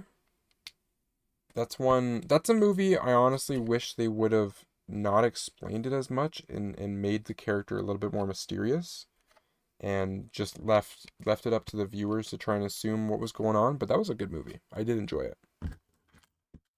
And he's a character that would look really cool. Like you could definitely do light up bricks or something on his face, give him some glowing hearts. That's a character that I could see people not realizing that's like supposed to be based off of a horror movie or a thriller at least. Dr. Satan from House of a Thousand Corpses. Yeah, that's another good movie too there. Gotta build a weird tile design on this brick here. Out of all of the horror movies that you've named off, what one is one that you can rewatch all the time and not get bored of? Because for me, I find honestly, there's a lot of horror movies that like I can watch them maybe once a year, but I can't repeat a horror movie like twice in a row. Really hard to like do that. I know some people can, they don't mind rewatching all the time. I struggle. Saw. You can actually watch Saw. I guess, there is 10 movies. Out of all the 10 though, is there a specific one that like sticks out to you? Because for me personally, I can't remember them very well, like very specifically, but you own them all, eh? Okay. I like the one where the lady, I think she was like a junkie or something, and they had her in a bed of needles, and like to escape, she had to dig through the bed of needles to get a key to get out of like the pit of needles or something she was in. That one, I like that scene. That scene was really cool. I just found it ironic. I'm like, that sucks. Like there was a time when she thought doing the drugs was like gonna be enjoyable for her entire life until like Saw, like psychopath, just like snatches her up and says, "No, I'm gonna make you struggle."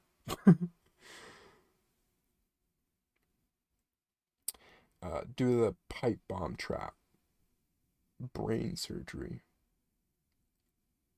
There was one. I'm trying to remember. It was a finger-based one where he had it where it was like a timer. I think it was he was supposed to press a button and either snap all of his fingers at once or the game was it just keeps snapping them one by one or something like that. That was an interesting kind of concept one that kind of like blew my mind at the time. In general, a lot of like all the Saw movies are just kind of like wild. Like all the concepts, like even the new one that they did, I was just like dumbfounded by what they did. I'm like, this is crazy. This is like so crazy. But it's honestly a pretty simple plot. Like they really get right to it. Like once the movies begin, like they take maybe 10 minutes to like say a couple things and then they're just like boom, right into the chaos. They don't hold back at all. Did I grab the right piece? That one. I don't think I grabbed the right piece. Hmm. It sounds like I vacuum. That might be the one that I'm thinking of.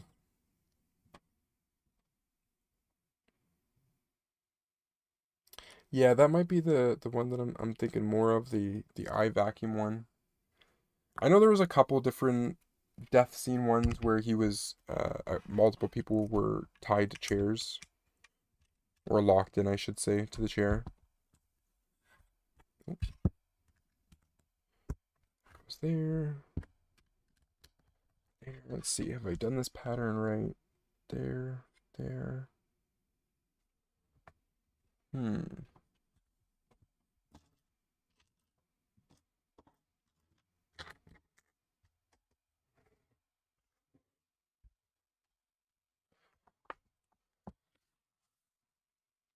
I seem to be missing like a square. I don't know why. The pipe one, bomb one, was where the guy had drill bits on his hands. He had to cut the wires.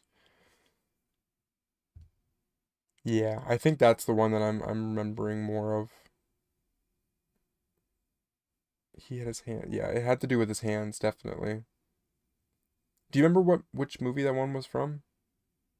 I think it's one of the newer ones, not one of the older ones. Let's see here. Did I do this all? I did some of this right, I think, and then some of this like wrong.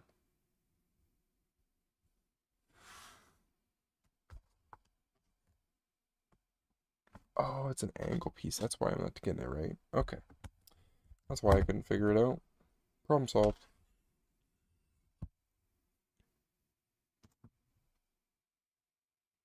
Pipe bombs from number 10. That's why I'm remembering it just off the top of my head there.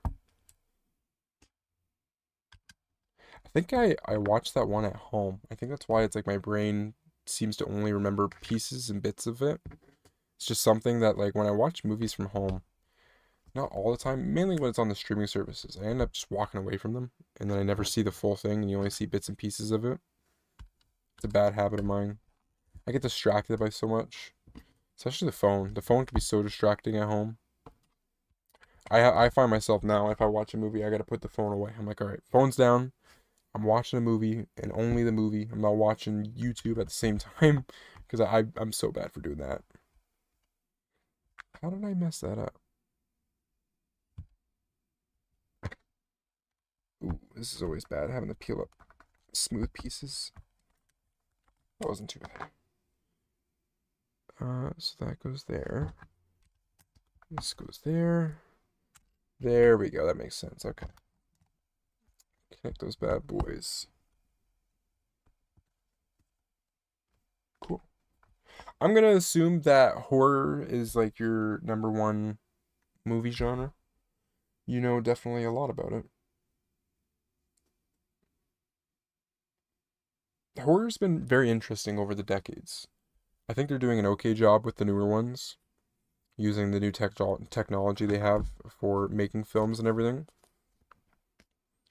I think Black Phone's going to be an interesting one with the new movie stuff. I'm hopeful that they kind of like have a little bit more scenes than like the first Black Phone felt like a lot of it was just basically in that basement with the child.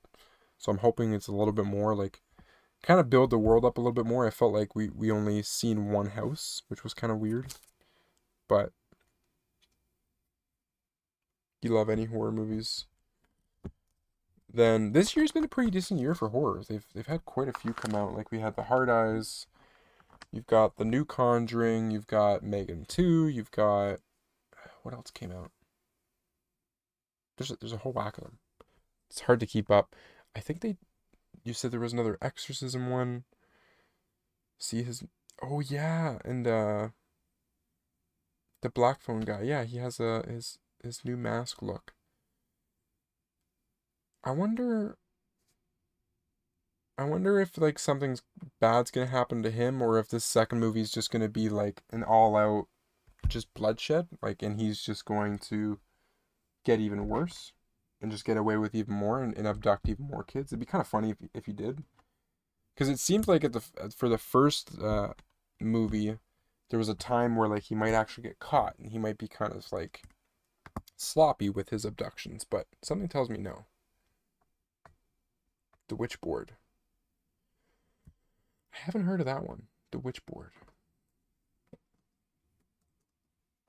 I wonder now that The Conjuring is basically done. Oh yeah, that's cool. Hmm. I wonder if now that The Conjuring's done, I don't think we're getting like another Annabelle. So I wonder if, with that being said, like what's gonna happen with the possessed movies, the especially the puppet ones. I would like them to continue it. I just don't know if they will. But I don't know how they do it now, right? Like Conjuring's over, so they can't do that anymore. And you can't really like just boot up a new movie with like the same exact story plot, right? Even if it's different actors or anything, it's pretty stale. So they're gonna have to find a way to shake up the genre. Same with The Exorcists. Like those are pretty basic, right? Like you know exactly what's gonna happen. You know there's gonna be some exorcisms, there's gonna be some death, and there's gonna be some screaming. It's basically like you know exactly what to expect.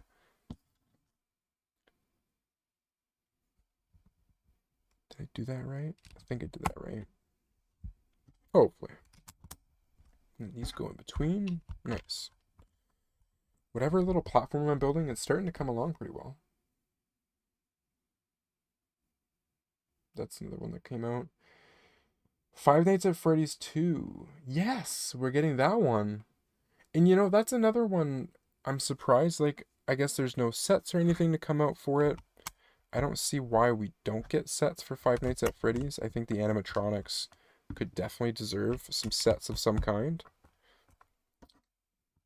But that's another movie I'm excited for. That one I'm hoping they kind of add more lore to. I know there's a lot of story for Five Nights at Freddy's to be told, but I feel like the first movie I was honestly more confused than I was when I played the games.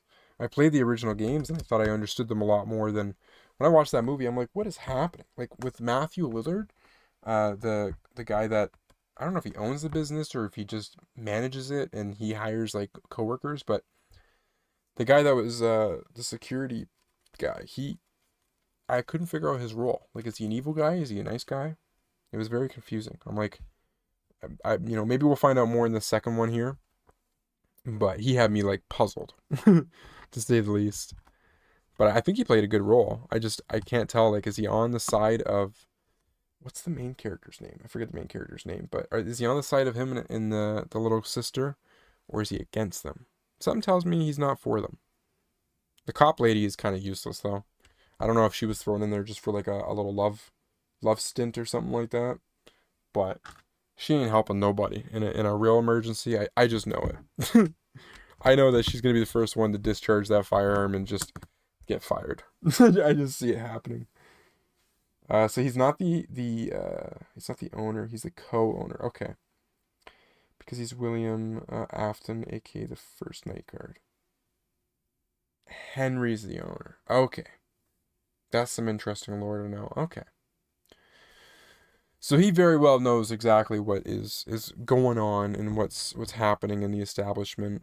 I mean, I figured he knew that much because of how he was acting when it came to like the hiring process. You know, like he was specifically basically looking for like not necessarily low lives, but like desperate people that are willing to look over the legalities of having evil monsters in your place, in your establishment. I guess it's only at nighttime, so it's like it's not the end of the world. Okay, I think I messed this up. Wait, that goes there, there. No, I don't think I did I? Oh, no, we're good. Okay. Goes there.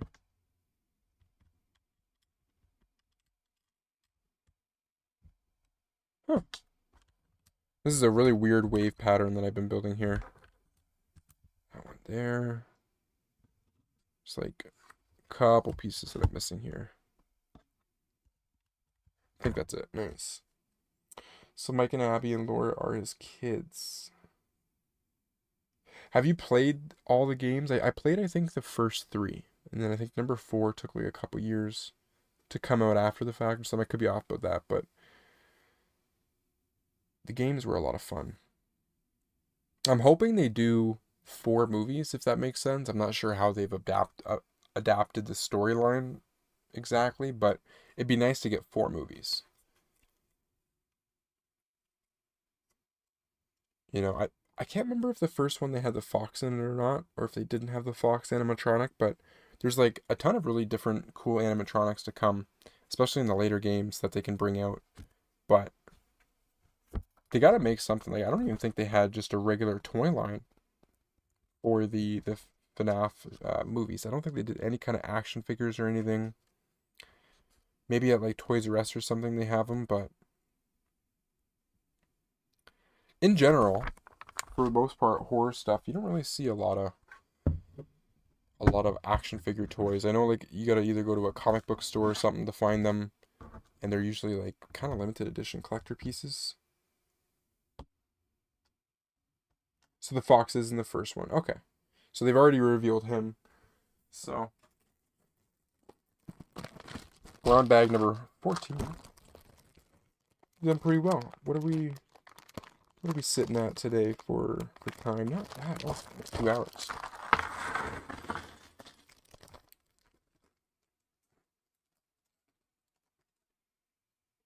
Oh, Funko has a couple FNAFs, eh? Okay. Hmm. Isn't Funko Pop kind of on the decline slightly? I feel like for some reason, and I don't understand it, but there was a huge hype train years ago for it, and now there seems to be the opposite. It seems like everybody wants to hate on Funko Pops. I don't really understand it, if I'm being honest. I always thought they were cool. I didn't like them because I thought they were like too close to being like a bobblehead, but I understood the likeness for them to begin with. But yeah, Funko Pops. They've also gone up in price. I think they're like closer to $20 a pop now. We got our boy Sanji here. So Michael and Abby are Williams' kids. Fallout movie. The Fallout show is a banger. Absolute banger. I'm okay if they keep it just doing a show and do like 5 seasons of that or something because I think they got some really good story going on with that.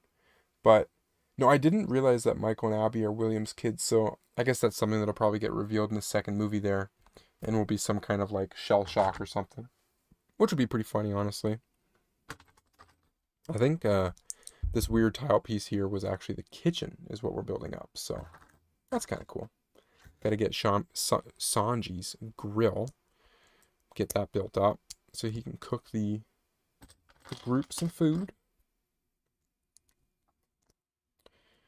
Yeah, season 2 comes out in December already for the Fallout TV series. Now that is wild. I don't understand why. Is that, did the show not just come out last year? Maybe it's just one of those shows that's going to be like on time, but I'm just very used to now TV shows not not putting out properly. Like for example, Stranger Things was a show that I watched the first season of. I got addicted. I watched the next four, was super stoked about it, and then they just dropped the ball. Like they just, I don't know why season five's taken so many years now to come out, but I've completely forgotten about the show. And because of that, it kind of sucks. So I've gotten used to a lot of shows doing that because of how COVID went and all this other stuff. But it just messed things up so badly. Street Fighter's getting a movie. I have heard about that. Now I've seen the rumors of like the casting and stuff, and I think the casting's gonna be like okay. I'm not quite sure. I can't remember. Was it Mortal Kombat they had a trailer already released for? And they've just announced. I think they've just announced Street Fighter, but they're not. There's no like official release date or anything like that yet. But we do have like an actual Mortal Kombat trailer, which is weird. And I think it's number two. Like I think there's already a movie that came out for it. So that's kind of interesting. Goes there. We're definitely eating good when it comes to video game adaptation film and TV shows. They're doing really well. Yeah, and then I see it. So I'm pretty sure you're talking about, yeah, Stranger Things is split up into three different parts. So it starts with Thanksgiving, Christmas, and New Year's Day is the final. And isn't each episode like technically the length of a movie? Like aren't they over 2 hours or something like that? Like is it me or are they trying too hard to make this like the best season or something? Or I don't know if they're just like wanting to switch it up or something. It just seems like they're trying too hard. It seems like they're going to fall short and fall flat. I don't know. I mean, 2 hour TV episodes, I don't see anything wrong with it. I could see how it could work. I don't know. I don't know if it's a good idea. I do know I think people are over the wait. I think they just want to like I think it's going to be one of those seasons that you just watch and you're over with it. You're like, okay, good, finally. The show's over. I don't have to think about it ever again. Which is kind of unfortunate because years ago there was a time where people were just all over Stranger Things like a dirty rag, wanting to talk about plot, lore, this, that, and so the mindset's very changed. The hype is gone. It's dead. Metal Gear though, a Metal Gear movie could be interesting. Now I know they did a TV show already of Halo, but I want another one. I don't think they did it justice personally. Maybe a movie instead would be better-ish. I'm not sure, but Halo would be really awesome to see. Now I don't know a lot about the actual proper story of Halo. I just think the aliens are dope. The the fighters themselves are dope, and it wouldn't be hard. It wouldn't be hard to make a bunch of sets. But then again, Mega Bloks has Halo, so I don't know how that would go. I guess Lego could just snipe it from them, like they have every other brand. Wouldn't be the end of the world, I don't think. I'm looking for a bowl. There we go. If they do Metal Gear, they gotta do Solid Snake. The only issue with the Call of Duty movie to me would be like which Call of Duty do they pick? You know what I mean? Like to me the earlier Call of Duties had some of the best storyline. So like World at War, uh COD 4 has a good story.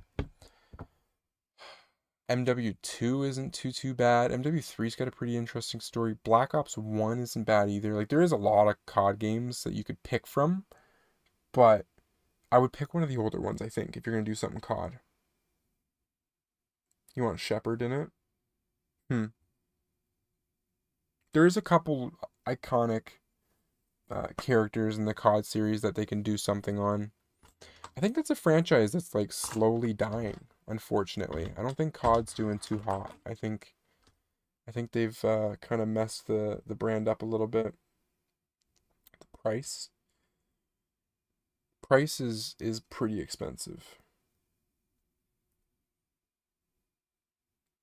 Oh, unless you're sorry, you said the name. His name is Price. Kate, and then Ghost. Ghost is it was his name Ghost? I think it was a Ghost. If I'm remembering the right character. If we were to get some more like video game ones, I would love like a Sly Cooper or maybe like a Jack and Daxter kind of thing. I think that would be really cool. We haven't seen anything like Jack and Daxter. They did do the Ratchet and Clank film, which I'm like thinking of now, which is kind of weird. I'm like, how did they go and do Ratchet and Clank and they didn't show any love to Jack and Daxter or Sly Cooper or what other ones? There's a couple other. I mean, they could even do like a Grand Theft Auto movie, honestly. Grand Theft Auto wouldn't be too bad. Especially if they did maybe like a San Andreas Grand Theft Auto movie. Oh, John Price, yes. So Gaz, Roach, Konik.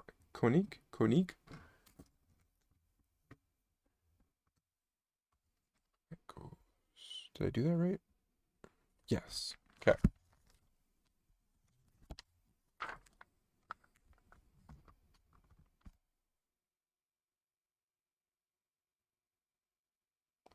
As of recently, I can't really think. Marco? I think I remember that character too. As of recently, there's not really been any like big IPs that have like come out into the video game world and have done well, and that like have big IPs. Like for example, like the one game I know of that's doing really well called Expedition 33. I don't think it necessarily has like characters that are memorable or anything like that. I think they're just like generic characters. There's what's another new game that just came out? I guess they have that Indiana Jones game that came out. I don't know if that's based off of a movie or if it was based off of its own story. So they could do something, I guess, technically off that. We have a 007 game coming out. That's one that I'm actually pretty excited for, with some finally updated graphics and mechanics, shooting mechanics, which is really nice to see. I think you said Borderlands 4. What about Borderlands 4? How about another Borderlands series? I have heard really good things about Borderlands. The number 4 game. I've actually heard that it's probably their best one, their most well made and developed, and I know there's some performance issues I think or something like that about it, but I've heard some people say just wait until it gets patched. And then once it's patched, it'll be good to go. But yeah, I've heard Borderlands 4 is good. So they did a movie on Borderlands. Did it come out this year or last year? It's one I can't remember, but I don't think it was a very good movie though. I think it was pretty bad. So it's probably not the end of the world to not have to even know. Like I didn't watch it, so I don't even know where you would watch it, but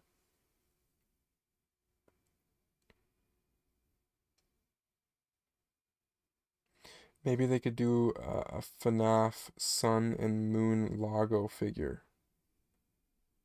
Yeah, that could be interesting. That could be pretty interesting. I think if they're gonna do some Five Nights at Freddy's stuff, they definitely have to have some of the main cast to do with the animatronics. I was even thinking too, like it would be really cool if they were to do the restaurant itself. Is it Fazbear's restaurant? If they were to do the restaurant, it would be very interesting to see them have some employees as a minifigure form that just have like the Fazbear uniform on and they have like the little hat. I think that would just be really cool looking and it wouldn't be hard to add in.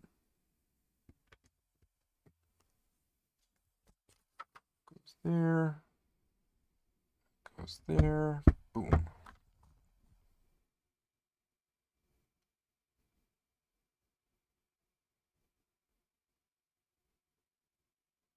Maybe a purple guy figure. Yeah, something like that too. Mm-hmm. Even like a Five Nights at Freddy's set that could be interesting is the office space that the security guard works in, and just like have it be maybe something that's like a small build like this, but just like highly detailed where you've got all the different security camera screens. It'd be cool if they're like printed pieces and not stickers, because you know Lego's got no problem with stickers, going crazy with that. But yeah, that would be really interesting.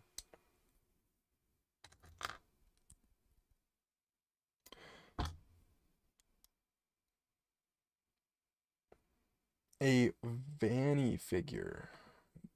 I'm trying to remember what's Vanny.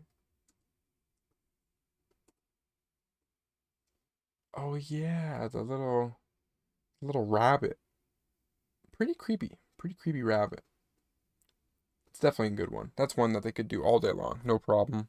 We've got a lot of like rabbit type figures, and I think there's even like an Animal Crossing's rabbit figure. I think I could be wrong, but I think there's like they have a couple Fortnite sets out there, and I think Fortnite has a rabbit type figure. So the molds are already kind of there. The white rabbit from Five Nights at Freddy's. Is SB Security Breach? If that's so, that one I haven't played, and I think that's a newer Five Nights at Freddy's game. I gotta catch up before you said December 5th, I think the second Five Nights at Freddy's comes out. So I got some time, but I gotta play all the games. I gotta get the lore back into me and figure it out so I know what's happening. But who would have thought all these years later, Five Nights at Freddy's would be such a big IP? Like there's a lot going on with Five Nights at Freddy's. The games they've released, now they have a movie, the toy lines they released. They sold a lot of like different little poly bags at Dollar Tree and stuff that I've seen over the years. I always thought that was really cool. It would be cool to see this time around if you go to McDonald's and they have like a Happy Meal for Five Nights at Freddy's. That'd be pretty funny.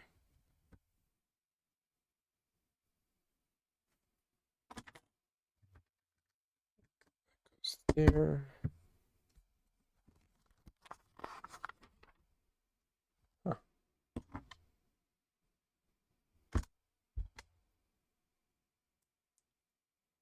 You always come back. But what should the toys be? See, it's always the question. Like my first thought when it comes to toys is like, do you do the main cast of like whatever film or series you're basing it off of, and then you always got to get like a select few side characters included because everybody loves some side characters. Like there's certain characters that just never get enough love, and they always deserve more.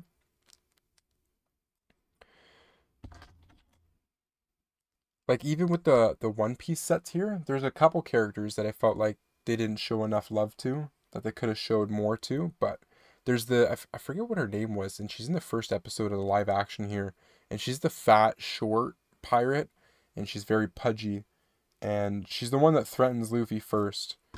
But they didn't put her in a set or anything, and I thought she had like a bit of more of a bigger role, and I guess not. So that poor girl is just never going to be seen again. I don't think she reappears in the show either, so like we'll never get a figure of her, I don't think.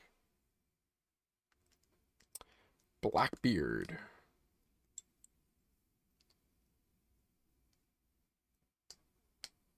Do it like Transformers.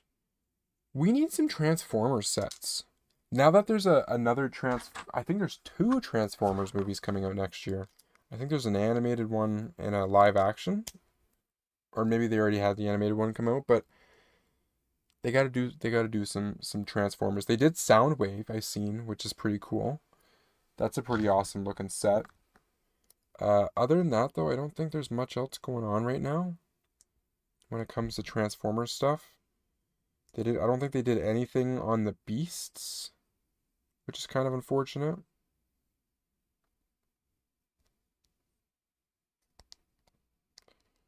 So I go like that.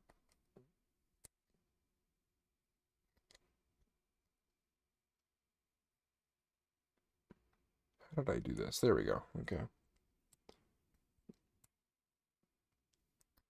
But we'll get one chopper. So you need a unicorn. What's up, Gamer Geek, Soul Gamer Geek? How you doing, man?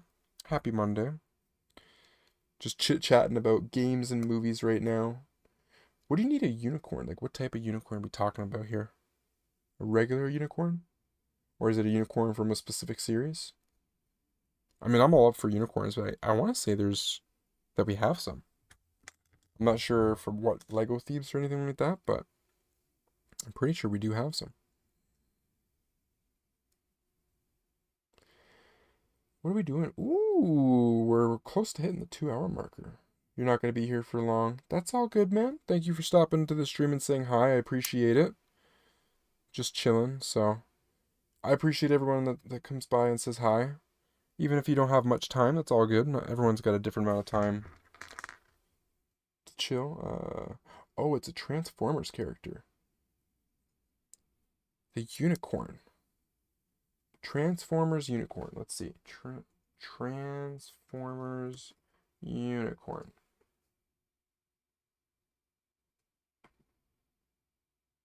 Hmm. Pretty cool colors. I like the yellow. That's a pretty cool looking fig. I'm not very versed in the Transformers world. That's one series I do not know much about. But it is cool though. It is pretty cool looking. Got some cutlery here on this little. Oh, I guess I'm building like a little hideaway shelf. It goes like that. Ah, that's kind of cool. It's part of the ship. And then it actually comes down. Interesting.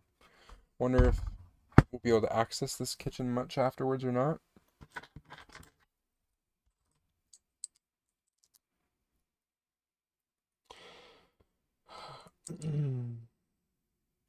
So you said no, that it's. Oh no, I already read that one. He's gonna be the villain in the next one. He's gonna be the villain. That's gonna be interesting then. You need a Blackbeard figure made. Are you talking about the One Piece Blackbeard? Because that would be pretty sweet. I do like Blackbeard. We don't really know much about him, to be honest, when it comes to the One Piece world. Still lots to learn.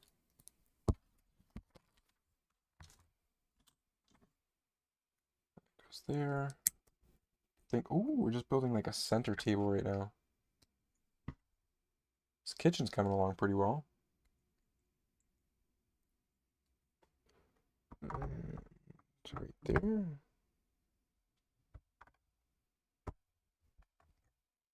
Yeah, but there. Yeah, for One Piece. Yeah, and that's a character, I don't know how soon they'll make him. I could see, honestly, it might be many, many seasons, because I guess they're going to have to wait until he's introduced in the actual live action itself. So, depending on which arc they decide to bring him in, I think, can't remember which, does Luffy go to the Grand Line first and then he meets him or something? Could be a minute. Like, it could be like upwards of 2 or 3 more seasons before we see him make an appearance. And then even if he makes an appearance, I could see Lego for some reason just not necessarily making him right away as a character for some reason. Maybe they just don't feel like they need to or something. But like I was actually surprised, and I guess he plays a decent part in the beginning there. But like Shanks, I was actually surprised to see Shanks and Mihawk. Those are two characters I just didn't think that they would do right off the bat because there's so many other characters to focus on. But hey, we got them, so that is nice. It's there. Oh, we finally get to connect it. Wait, which the kitchen. Nice. So slide that on. Bam. There we go. Getting a whole nother department together. Awesome. The only thing that's not awesome is for some reason. Oh, that's how I messed it up. I don't know why, but I built this like this, and I'm actually supposed to. That's very weird of me. I was supposed to build like a table for the sink, and I didn't. I just built it flat. So we got to take this all off. Uh, these go on top.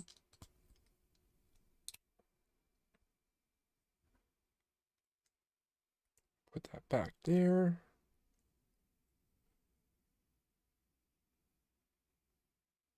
But how will they make Buggy?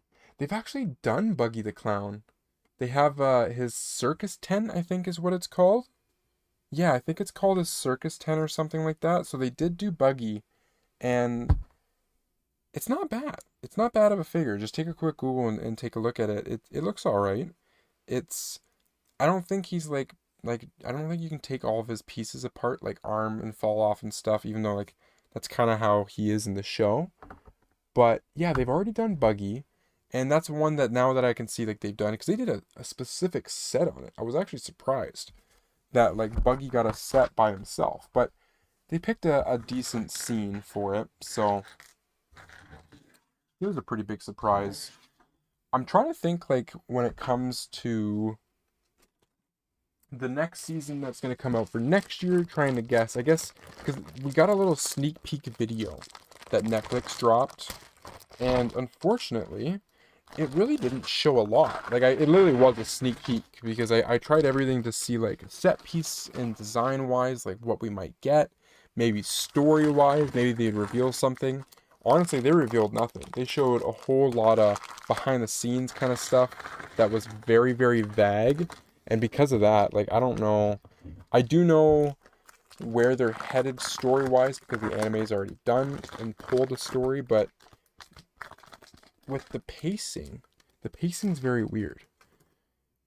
Tony Chopper.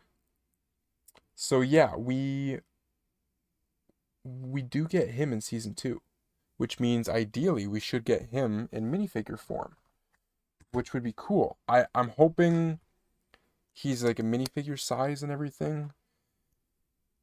I don't know if he's gonna be like an Animal Crossing fig, if that's what they're gonna make him kind of look like. But that'll be definitely an interesting one for sure.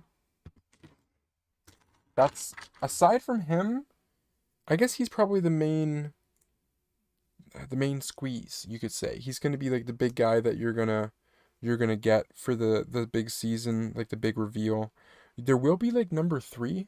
Uh, I forget his name's number three, but and he has like that candle. I just forget who his character is exactly, but I'm pretty sure they're introducing him next season. I think Princess Vivi is another character that we should be running into next season. So, I mean, hopefully, that'd be really nice. And what's that like animal that she rides? It's a bird, I think. But it's like a bird that doesn't fly or it does fly. I can't remember if it does or not.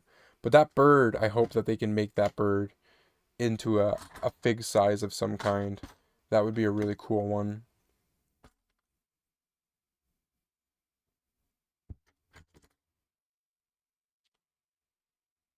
You want to see Blackbeard in it? In the ship? Yeah. I if we're gonna get Blackbeard, I honestly wouldn't mind waiting until the later seasons where he's made his crew.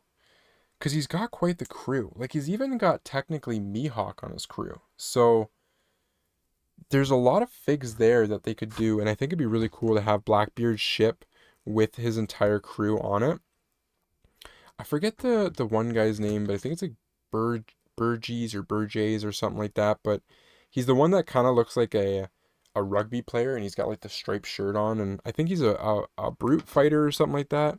But that character I've always loved, and he could easily, even Blackbeard could easily be a big fig. I could see them making those character big figs because of how big they are.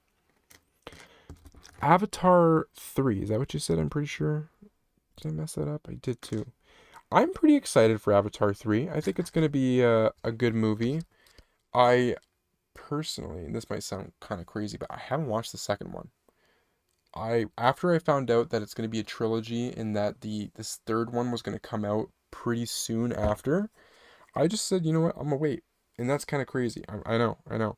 I did see they released some sets for the second movie, so that was kind of cool to see. But yeah, so I'm basically in the dark right now. I wanted to wait once movie three's out, then I'm gonna watch number two, and I'm gonna watch that one at home, and then we'll go for number three in the theaters. But I am excited. I'm excited to finally. I'm hoping it finishes the story. I think that's what's gonna happen. So yeah, it should be a good time. It's all about. I looked at the trailer, and it's what like all fire or something like that. That's what is the movie. The second one was all water. The third one's all fire now. So Yeah, it's gonna be a good time. Very excited for that release.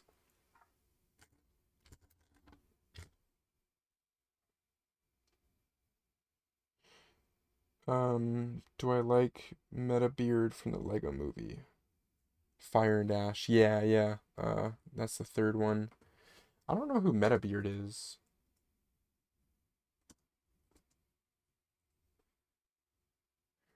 Oh, now I do. Metal Beard. That guy was crazy. Was that a set that came out? Or is that just the design from the movie of him? But if we did get a set for him, that's really cool. Because that looked really cool. Look, just looking at the pictures and everything online of Metal Beard. If we didn't get a set for him, that's one I think they can go back definitely and do. And honestly, speaking of Lego movie, are we gonna get another Lego movie? Are they gonna continue it at all, or is that just done? Is that like kind of like a done deal? I know they have a new Lego movie coming. I kind of forget who's making it, but it's a music documentary movie or something like that. I think it's called Piece by Piece, something like that. So we are technically getting a new Lego movie, but it's not like a fun, goofy, exciting movie. It's kind of very specific.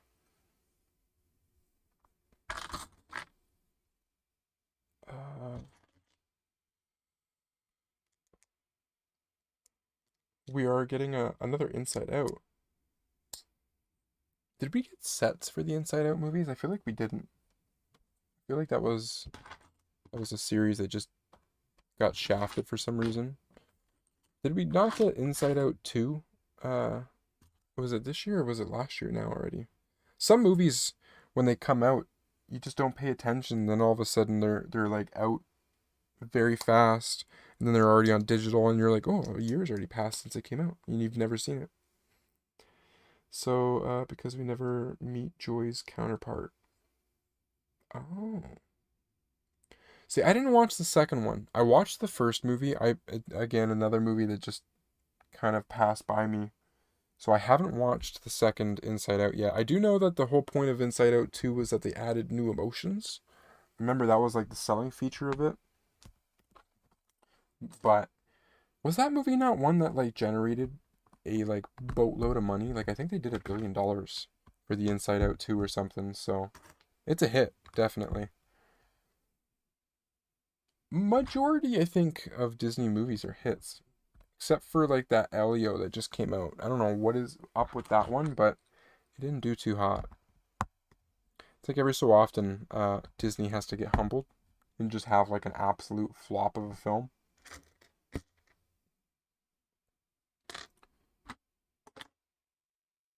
What am I looking for here? Oh, there it is.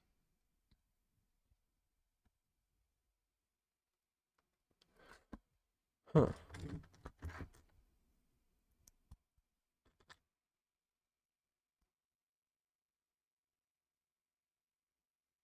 It's on Disney Plus.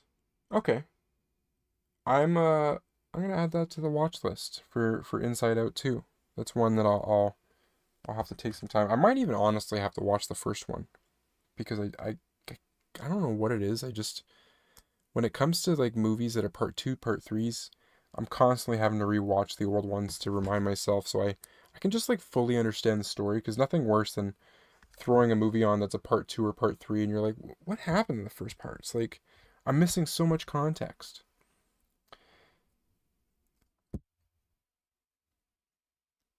I heard we're supposed to be getting a Toy Story 5, I think is what they're at now. Gotta go. We'll come back if you can. Hey, no worries, man. If not, have a great day, Soul Gamer Geek. Thanks for joining us and hanging out. Yeah, I heard that we're getting a Toy Story 5. I don't know how they're continuing the story on that one. For me, I was kind of baffled. I'm like, all right, that's interesting, but hey, I'm all for it. Toy Story 5, and then I think they're doing Incredibles 3. Yes, you just wrote it. Yeah, yeah, Incredibles 3.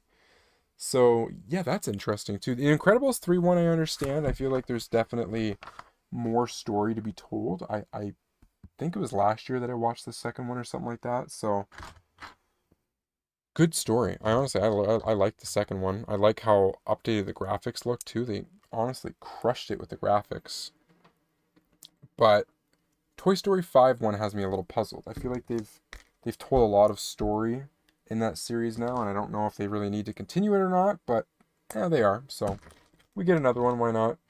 I'll be more happier if they, when they release it, they do some sets with it. You know what I mean? Like that would get me honestly a little bit more hyped up for the movie, to pair it with some. Did I do that right? Pair it with some toys.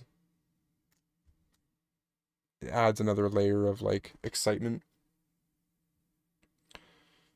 So we also get more characters for Toy Story 5. So you heard that Andy's now a doctor and Sid's back.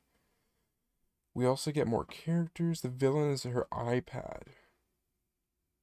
Huh. It's kind of weird. I guess that could make sense, right? Like I've noticed a lot of movies seem to really go in with this AI stuff, and they're really using it like AI is a huge enemy.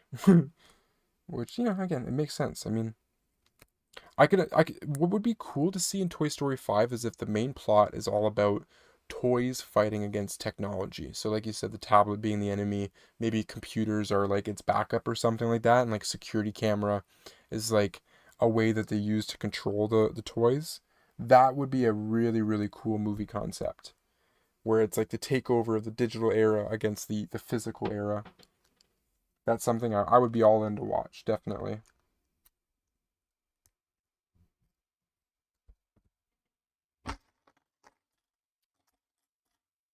What am I looking for here? This one? Hmm. Oh yeah, okay.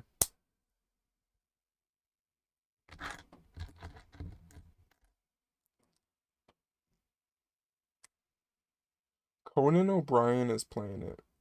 Here, I think I missed one of them. Um, we're gonna get the toilet paper toy. Okay, cool. Conan, yeah, and Prospector Pete is returning. Really? Huh.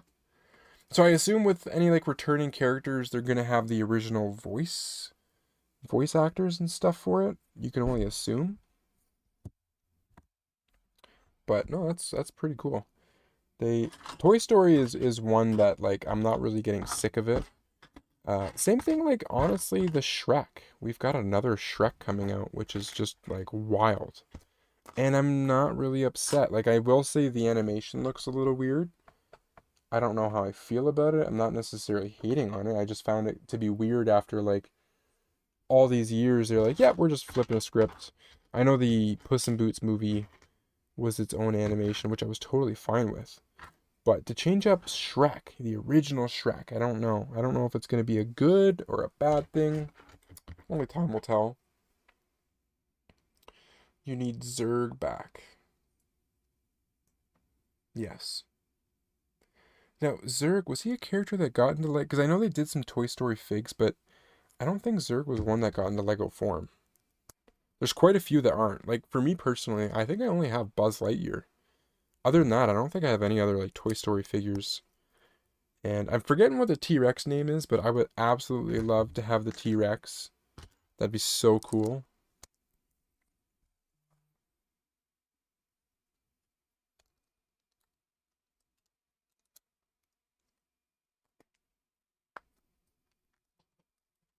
I think we're building up like the side wall of the ship right now. It's coming out really 2026.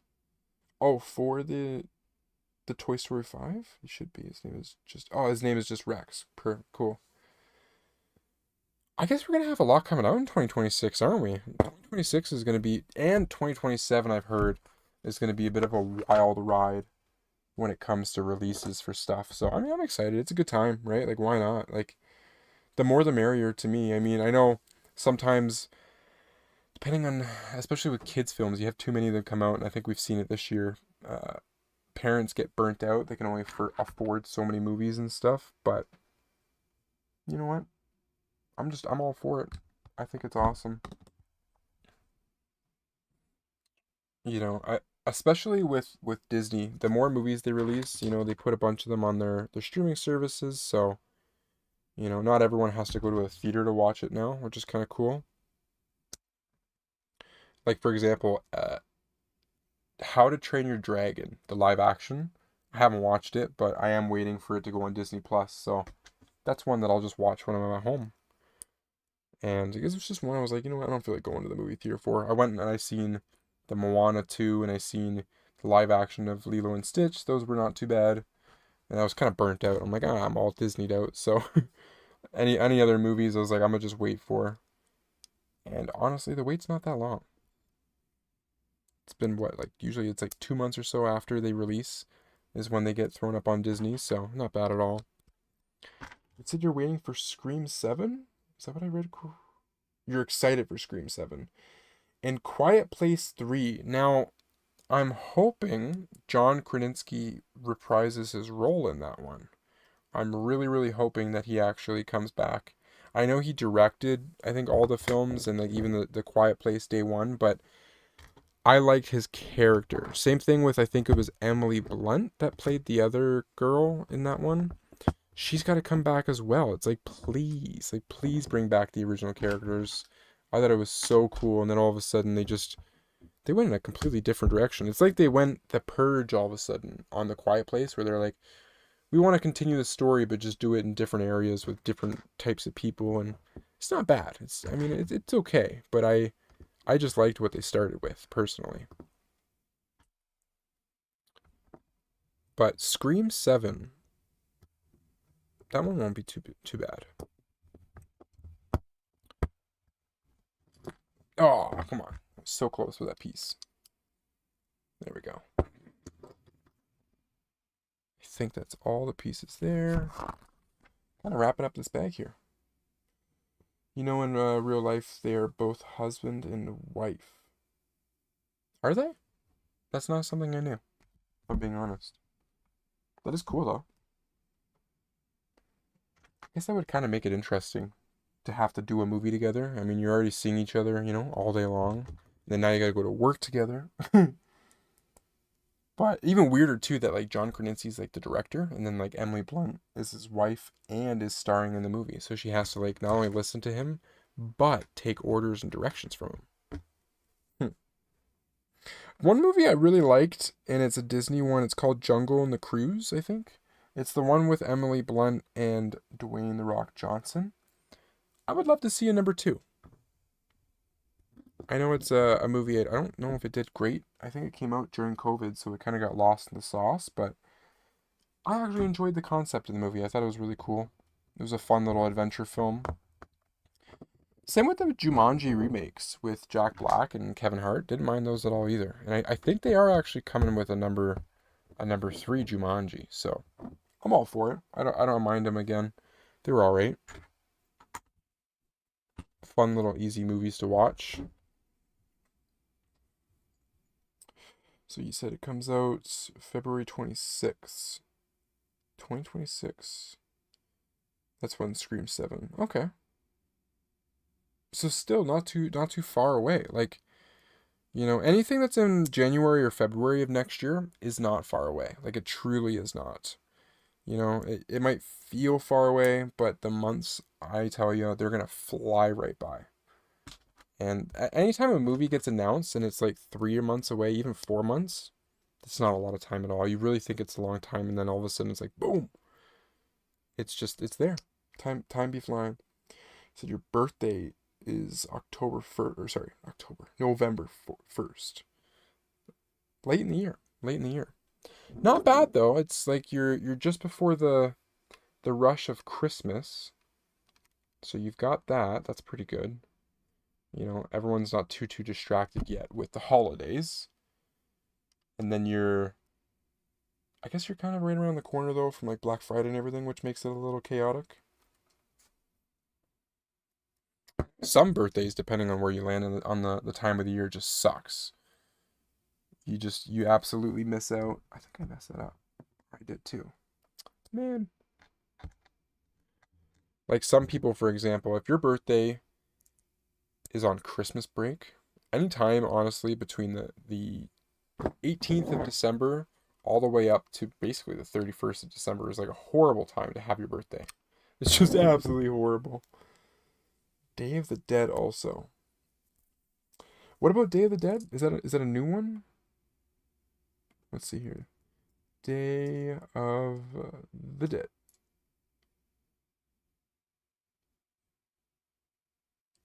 The Google thing I have here says November 2nd. Oh, is that like a Mexican celebration? Is that what I'm seeing right here? I feel like it's the Mexicans that celebrate Day of the Dead. I'm just like, it's all clicking in right now. I could be totally wrong. I'm trying to remember right now. Yes, I'm trying to remember on like the movie Coco, the Disney movie.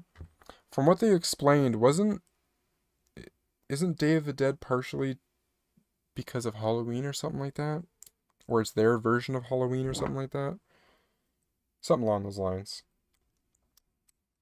But I absolutely love the colors of people of for Day of the Dead. It just showed their like the kind of like the skeleton looking face paint that they wear. That stuff's so cool.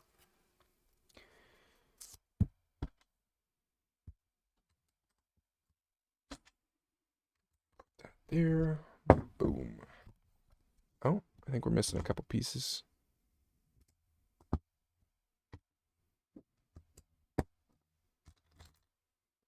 Eventually here we're going to start to really see, once these walls get built up for this ship, we're actually going to see some steady progress.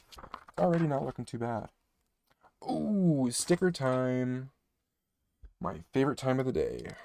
Let's get the door on first and then we can struggle. Struggle with the sticker.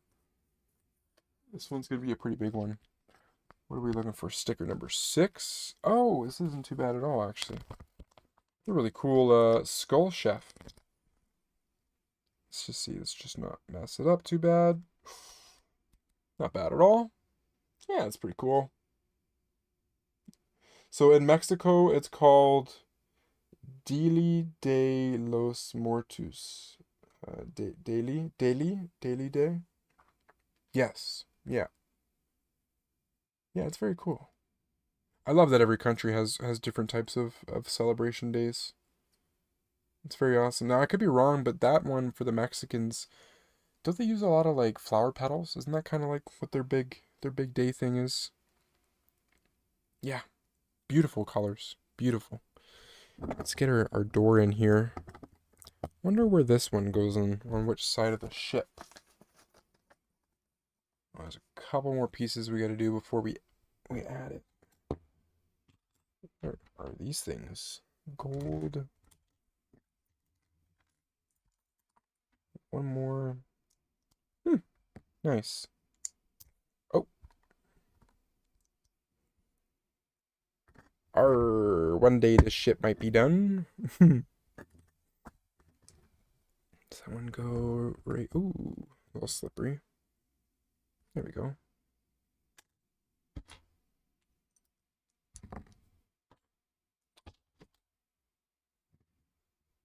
This should even it all out. Oh, come on now. Ooh. If you think about it, it's kind of like the Black Death. Yeah, yeah, definitely. Hmm. I wonder if we'll get a Coco 2 movie one day. Is that plausible? If that's even the right word. I would absolutely love to get a Coco 2. I know they kind of told like the perfect story in that movie, and there's like not much else to really say, but it'd be nice. So that there, that 1, 2, that. So somehow I've messed this up where I don't know how.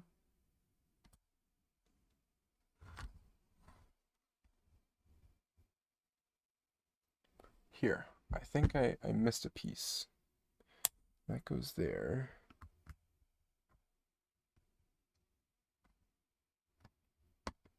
That's why I put a tall boy when it should be a shorty. Okay, I gotcha. That makes sense. Tall boy goes there. Ah, perfect. Okay. Now I'm not as lost.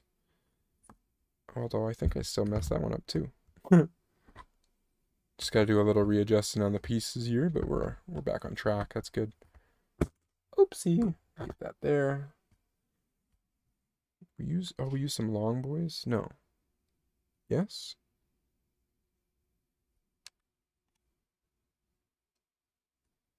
Oh, that's why. You're back. What's up, bro? But so if you think about it, it's like, but COVID's coming back. Did it ever technically leave? I feel like it's just been one of those things that's like mutating or something like that, constantly shifting and changing. But I could be wrong. I could be wrong. I swear I heard there's another Cars movie coming. They're rebooting Cars. I don't know if it's a number 5 or a number 4, but something tells me that we're getting another one of those in the near future. So there's lots for Disney to release, and we're getting another Pirates of the Caribbean movie with, I think, Johnny Depp, Jack Sparrow. I think he's coming back to reprise his role, so that's going to be an interesting one. Do you call Pirates of the Caribbean just a movie, or is that like technically a live action? Because years ago, it didn't really matter if it was like, nobody, like everybody knew it was a live action, but I feel like now, with all of Disney's animated films, you have to like call certain films live action or not. We're also getting a live action Moana with The Rock, which is like slightly weird, but also kind of cool. I think it's cool that The Rock is like in this really huge muscle suit, and he actually looks really hilarious in this muscle suit. So I think it's gonna be a banger of a movie. I think the CGI is gonna be legendary. I think they're gonna use a ton of CGI, and there's nothing wrong with it. Yeah, that goes there. I think we're wrapping up bag number 15 here. Getting this wall together. This is a pretty easy build here. A lot of space is left here, though. I don't know if we're gonna fill it up eventually with some smooth pieces or not, but let me just close a couple things off. What are we doing for time? 2 hours and 30 minutes. Sheesh. Not bad at all. Not bad. I did the top. Gotta go to the center there. I think what I will do is probably one more bag or so, and then we'll call her quits after. Give her a break for the night, but made some good progress today, though. Gotta say, things are looking good. I'm thinking probably like 1 or 2 more streams worth to build this setup. It's taken a good minute for me, honestly.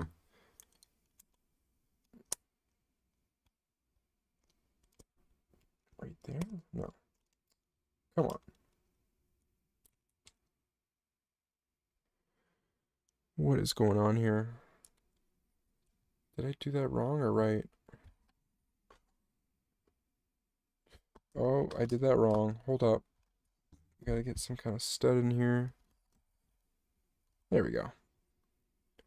Now that should go across. No, no, I did. Okay, no, we did it right. We're good. I had to double back there for a minute. I'm like, hold up. What's going on? There. Need a long boy.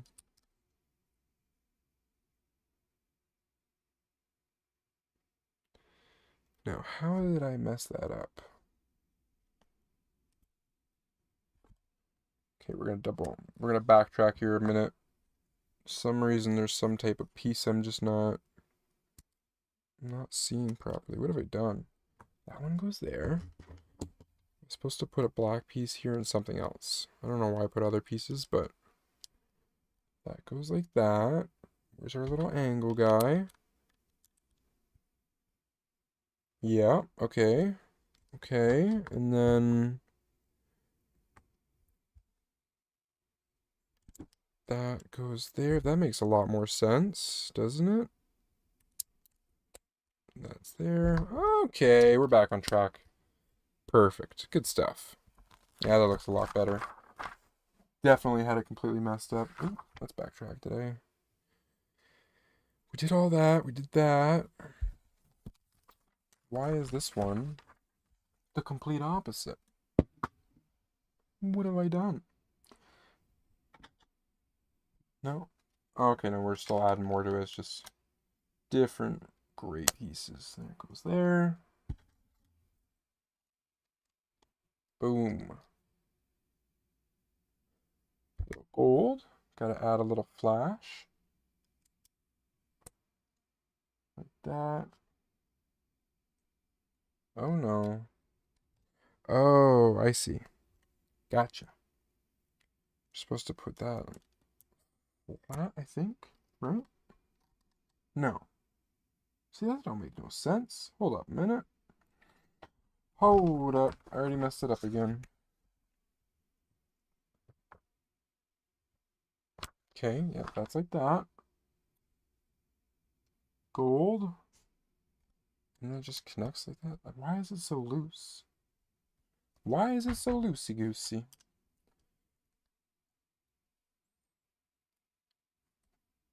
I think I got it going. Yep. There's this little gold bar here, gold plate.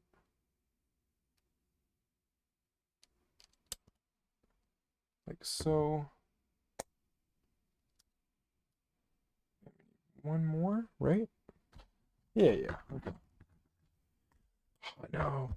We're gonna have to use our trusty brick separator. Can I even? Oh, it's gonna be rough. Come on. That was tough.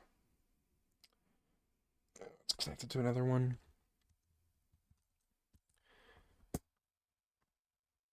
Does it fit properly? Yeah.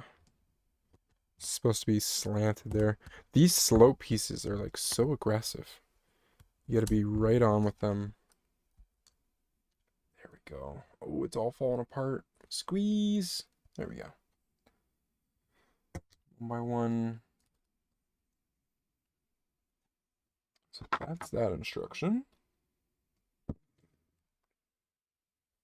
Getting some red detailing.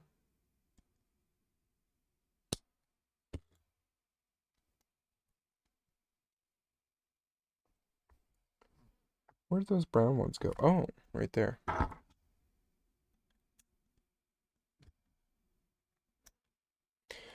So, what you mentioned earlier about Avatar 3. I know I haven't actually watched number 2 yet. Most of the Navi I think are pretty well the same other than number 2, the Way of Water being like more water type Navi, and then you got the fire ones.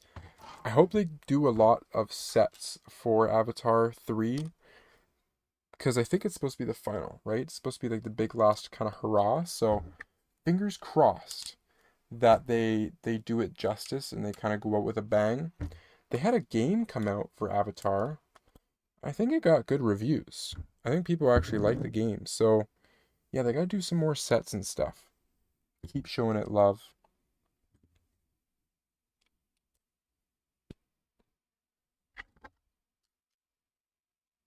I wonder after Avatar's all said and done, what James Cameron's gonna do.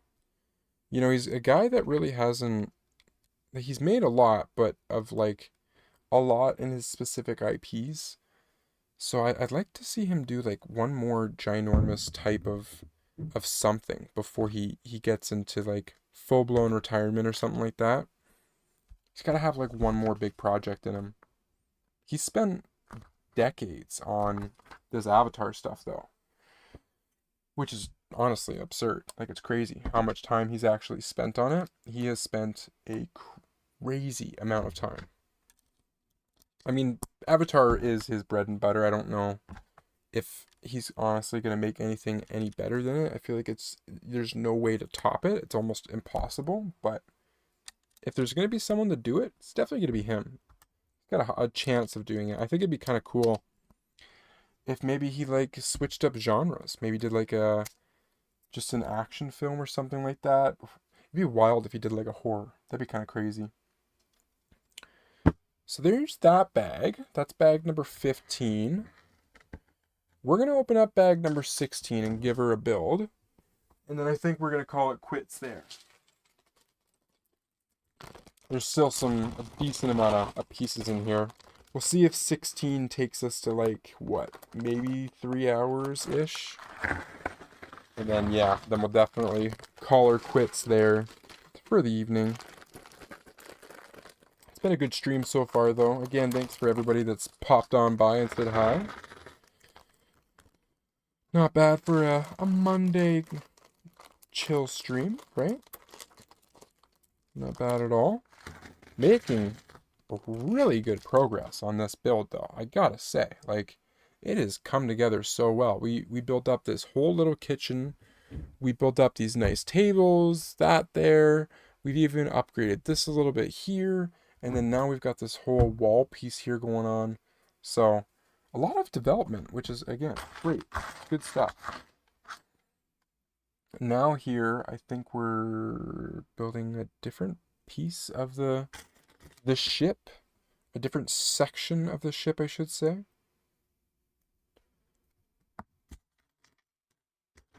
Lots of brown pieces for this ship here.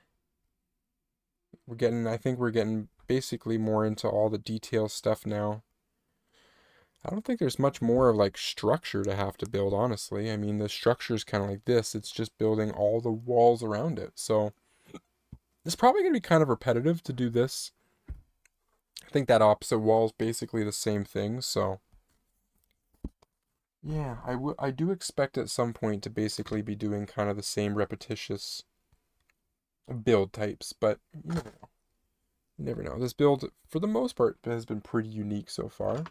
I know there's some Lego sets, if it's like very asymmetrical, it is so repetitious. It's just the exact same thing over and over and over again. And that's exhausting. Very, very exhausting.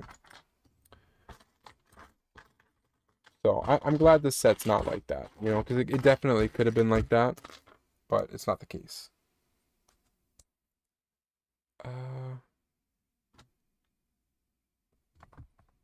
Okay, wait, 1, 2, 1, 2.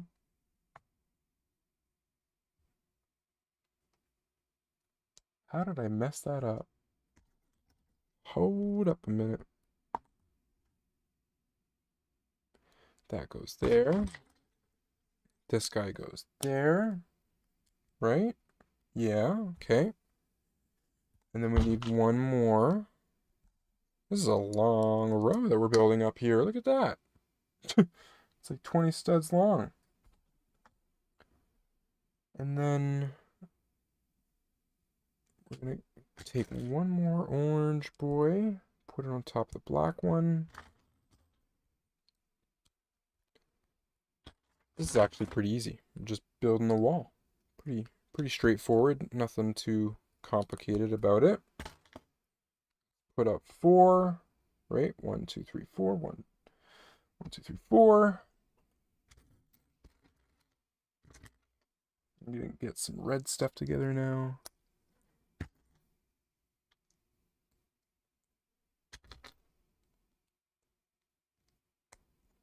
What are we piling up? Some slopes.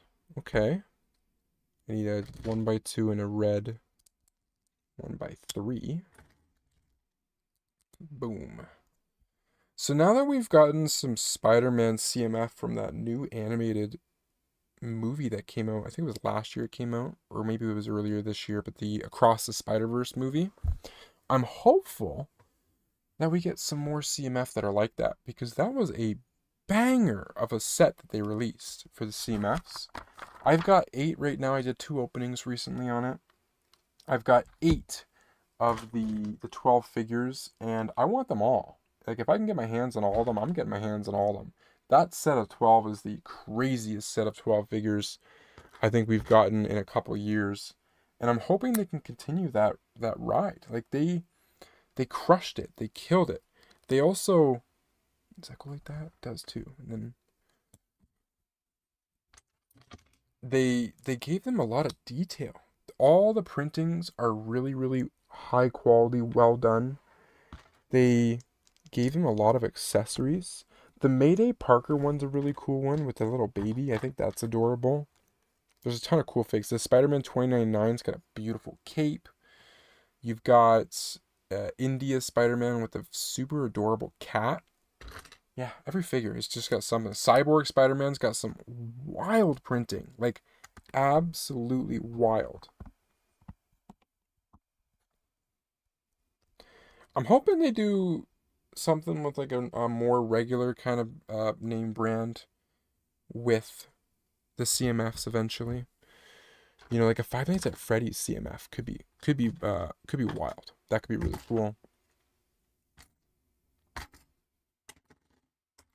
Even if they did like a one-off like Adventure Time or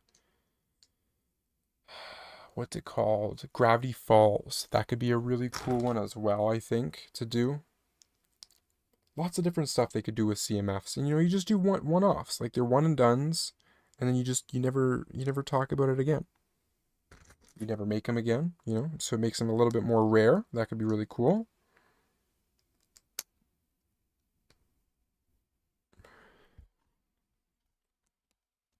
I think that goes there. We need a couple more brown boys.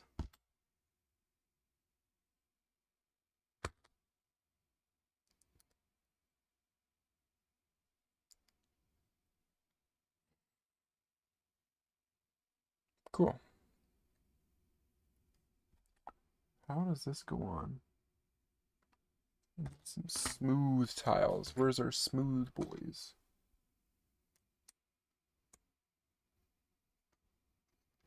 It goes like that. Yeah. Okay. We're looking good so far. Whoop. Almost dropped our first piece. I don't know why, but these guys are a little fragile. There we go. Gotta get some more pieces connected here so it's not so fragile on us. Like that one there. These art pieces are gonna help. That one there. Ooh, a couple windows. So just two of them? Where's the other one? There's the other one. I actually have grown to really like these little window pieces. I think they're actually pretty awesome. They're interesting how they come separate with their little, what do they call it? Like windshield piece. The actual pane glass on the inside. But yeah, I like the color of green that it is. It stands out very nicely. And it makes it look, if I turn this ship around, on this side, you've got these little fish ladies that are statues, and it ties in really well, the color of the windows to those ladies. Makes them look very cool. Got two of these. Where is this going here?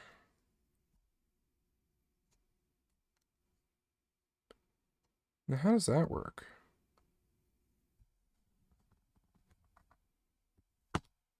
Oh, so that's supposed to stick out like so. I gotcha. Okay. See, I did mess up the little pieces here. So this goes like that. Okay. Yeah, we're getting somewhere here. Definitely. That goes there. Boom. All right, windows are installed. Here's a couple of strengthening pieces. That's a big one. A little 1x2 action. Oh, come on, brother. You know you want to. Stay connected. There we go. This is what I'm looking for right here.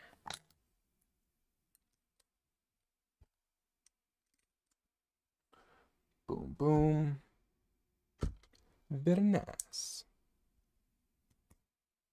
Some more dark browns. The only thing that confuses me so far with these instructions slightly has been the dark brown and light brown colors.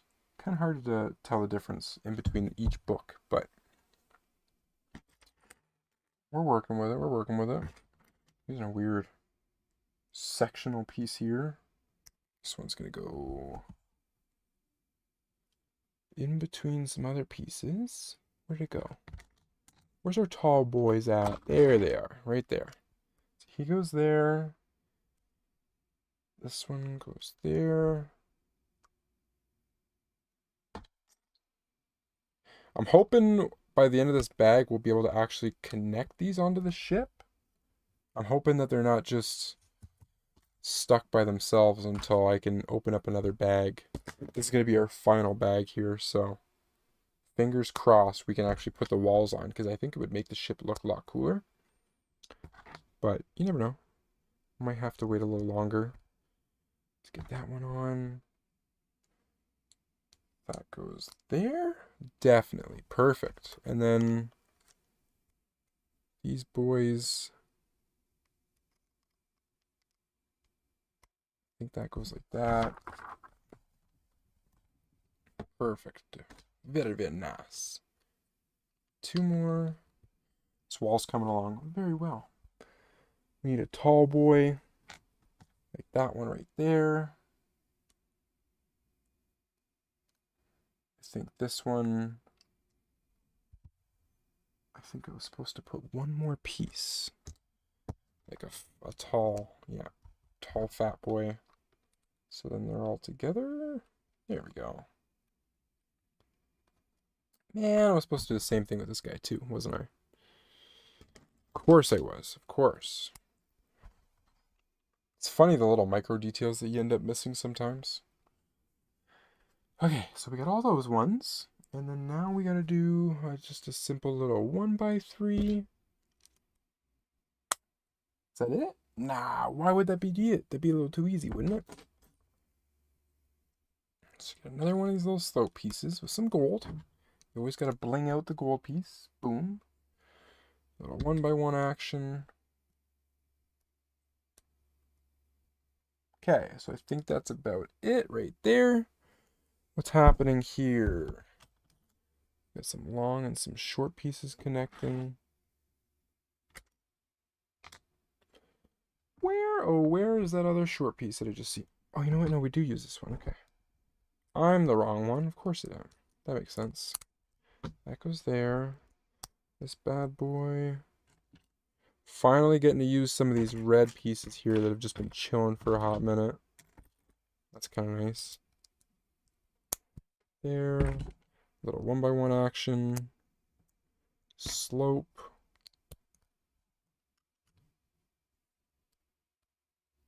Boom. Connected. Easy peasy-ish. Every time I've said easy peasy, something goes wrong, so I'm like refraining from saying it all the time, but it's so easy to say. Easy peasy. And then boom, everything goes wrong. Nothing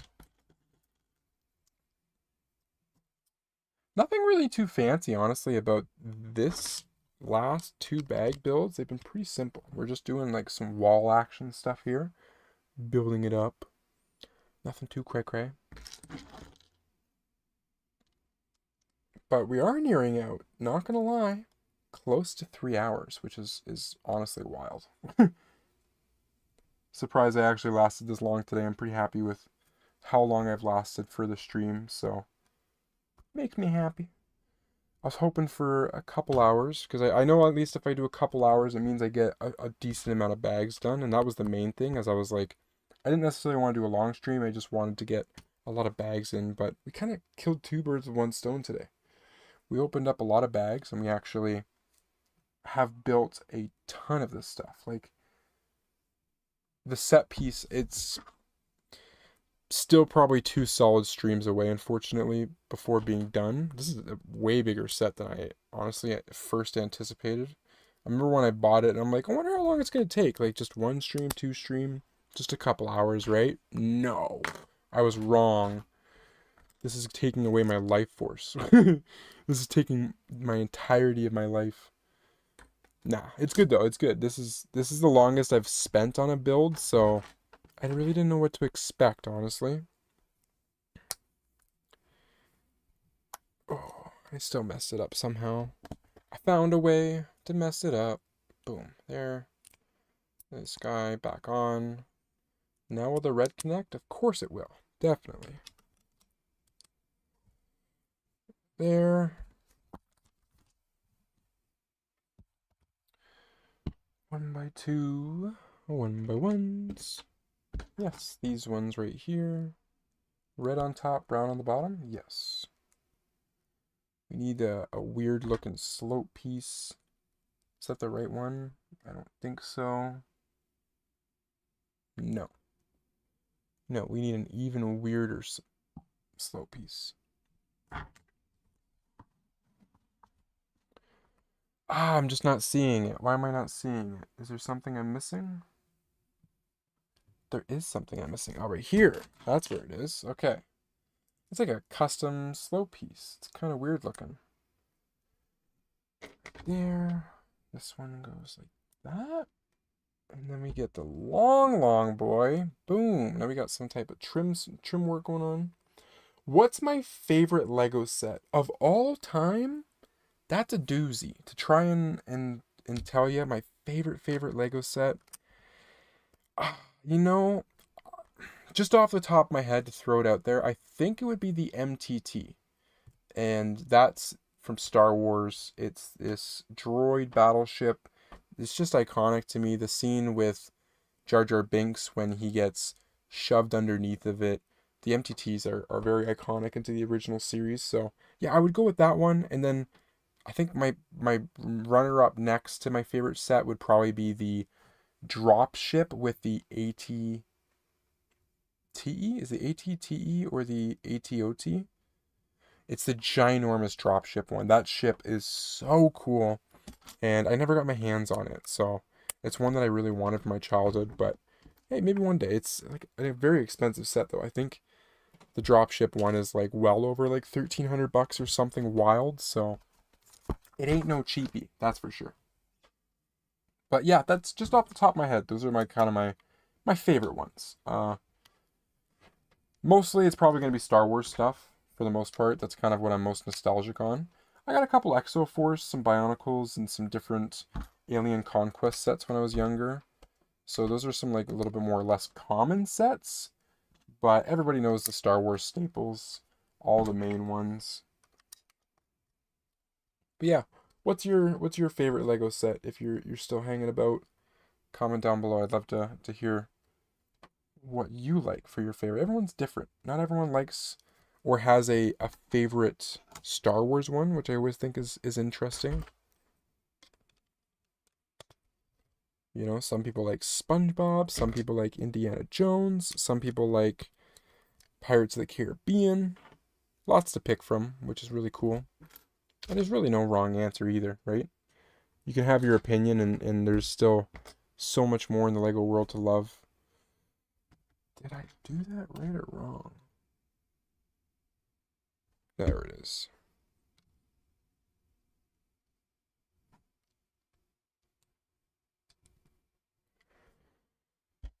And this one goes here. Oh, it fits snugly. Perfect.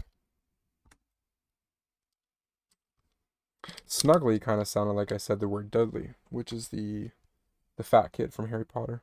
I just thought that was kind of funny. Snugly Dudley. So there's that. I think we're up to date. I think we're all good. And a couple more red pieces here.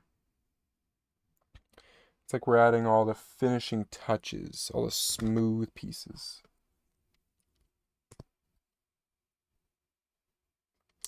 There. Not too bad, not too bad. It's looking really nice, honestly. I like this wall here. Something tells me, though, we're not going to be adding it to the ship quite yet. I think there's just a few too many more pieces that need to be added for it to actually connect and hold, but I could be wrong. Could be wrong. That goes there.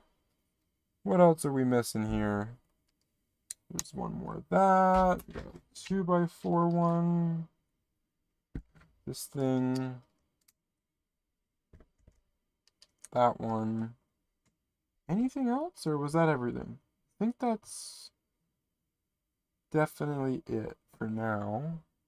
Next step one. Ooh, starting to get a little bit of glare here on the pages. Right there? Yes, definitely. I think all we're going to do is just do the detailing. My favorite Lego set. is the big Lego Mario Piranha Plant. Ooh, that's a cool set. I'm gonna assume you're a huge Mario fan. Yeah, that's a banger. That's a pretty big set too. I actually, you know what? I've found that the way the Legos Mario figures are designed, they're actually kind of growing on me. At first, I was upset that they're more buildable brick figs than they are minifigures, but I don't know. Now that I've looked at them more often, I'm like, you know what? Those are pretty legendary looking. I think they're pretty cool. But yeah, that's a cool Piranha set. I like that. They've done a good job on the Mario ones.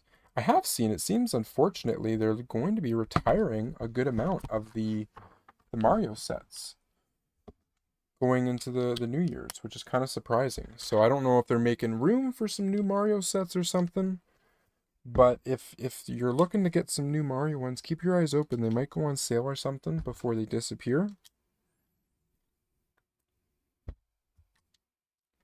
I don't have any of the Super Mario sets. It's not something that I really collected, but I do have appreciation for them. I think they're cool.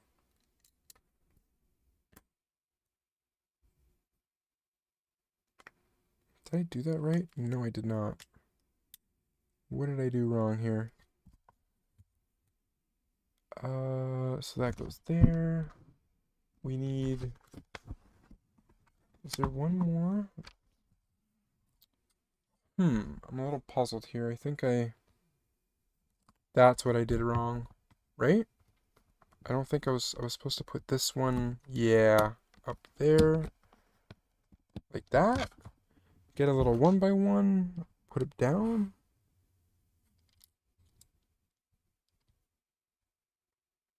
One by two. And then it goes down. That's so weird. I think I just did it right. Yes, no, maybe so. There we go. Okay, so now, yes, perfect. So now that goes like there, get the little slope action in there. Gotta make sure I get the slope pieces right, because if I don't, it's gonna look very weird when it goes on the ship. There. One more slope guy. Getting down to the wire here for our bag, so it's not too bad at all.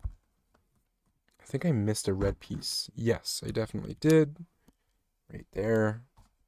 Cool. Hoping I got... Ooh. Let's double back here a minute. Did I... Yeah, no, that is right. So... Oh, this is weird. We're going to be using a bunch of red pieces here. So we do that one. Slope. Then we do a 1 by 2. And then a slope. 1 by 2 and slope. It's all about the repetition, baby. The ones and the twos. Boom, boom, boom. Okay, so we got all that. Oh, we missed one corner boy. There he is. We got some flags it looks like we're going to throw on. I wonder if we're going to get some stickers for those. Usually there's stickers for this stuff. And so I've got this guy, and he is okay, he's not long enough and he's not supposed to be long. Good. Okay. Every so often, pieces be duping me. That's done. Oh, we're gonna add this, eh? Okay. How does that, just like that? Really? That makes it for a big wall. Sheesh, look at that. That is definitely coming together. It's looking really good. So yeah, that's got to be like near complete, no? Or close to it. We're going to add some connector pieces here to smoothen it out. So there. A little 1 by 2 action.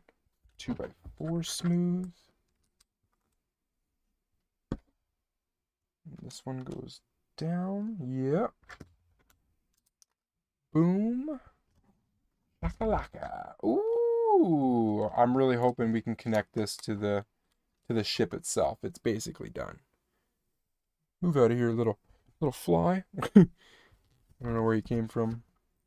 Fortunately, we got kind of crazy bugs going on right now because of the weather change, so they ain't gonna last long. The fall weather's kicking in. It's coming in fast. This guy, connect him there.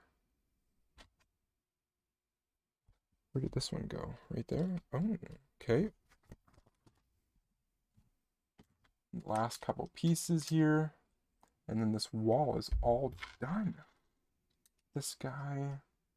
One more corner piece. Smoothing that guy out. Boom! Got a couple little studs here. I think that's just for like details. No, not really actually. I think it's actually to add stuff. So this goes there. I don't know why that goes there, but that's what they want us to do. We got a red slope piece for some detailing, and then I think we're stickers, right? No, printed? Oh, printed. And we're supposed to, oh, we got a wanted poster. I didn't even see it. Hold up a minute. All the wanted posters are random, so I don't know which one. It was facing down, so let's go with Nami. Oh, we got Gold D. Rogers. This is the kind of worn out one. It's all like messed up and destroyed looking, but that's awesome. I don't think I have that one. There's 8 total posters that you can collect for. That's honestly legendary. Very, very nice. Oh, yeah, we get to add it. Perfect. Excuse me. So, these little flaps do go on the ship. So I'm going to put them on now. I don't know why they wouldn't get you to put them on before you. Okay. Now, which side am I adding this to? I'm adding it to the food side. This one right here, correct? No way. Those are just clip-ons? I feel so deceived.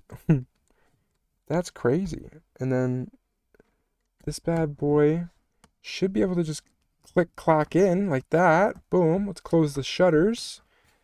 And just like that, folks, we're connected in. Now, I don't know. We'll leave that for now. Maybe it's not so... Yeah, I don't think it's supposed to connect. I think it's supposed to be able to go inwards like that. So it's on an angle of some kind. A little off, a little weird, but we'll take it. Take it. Not too bad. Not too bad. That was bag 16. Look at that. So you know what? We actually started the stream today with this booklet. And that last bag, if we were to do bag 17, that's going to take us all the way to the end of this booklet. So that was some good building today, guys. Some very, very good building. Sheesh. Crazy. Crazy stuff. Let's make sure I don't lose these little extra pieces. Again, I'm absolutely in love with how this is turning out. So now you guys can really see how it's like this front end here is very like pirate ship display. And then when you spin it around, all of a sudden it's like, boom, this play set. There's so much here. So much here. So, you know what? I'm happier every day. Every day I look at this set and I think about it. I'm like, I'm happy. I'm happy I bought it. It was a really great decision. And we got like 6 or 7 bags more left. So we've got one more hardcore stream ahead of us. Definitely one more hardcore stream. So, wow. I'm going to end the stream here though, guys. That's going to be the end. Thank you so much for tuning in and hanging out. You'll be here on the next one. That'll be really cool, man. I will be very sure to say hi. Definitely come in, comment.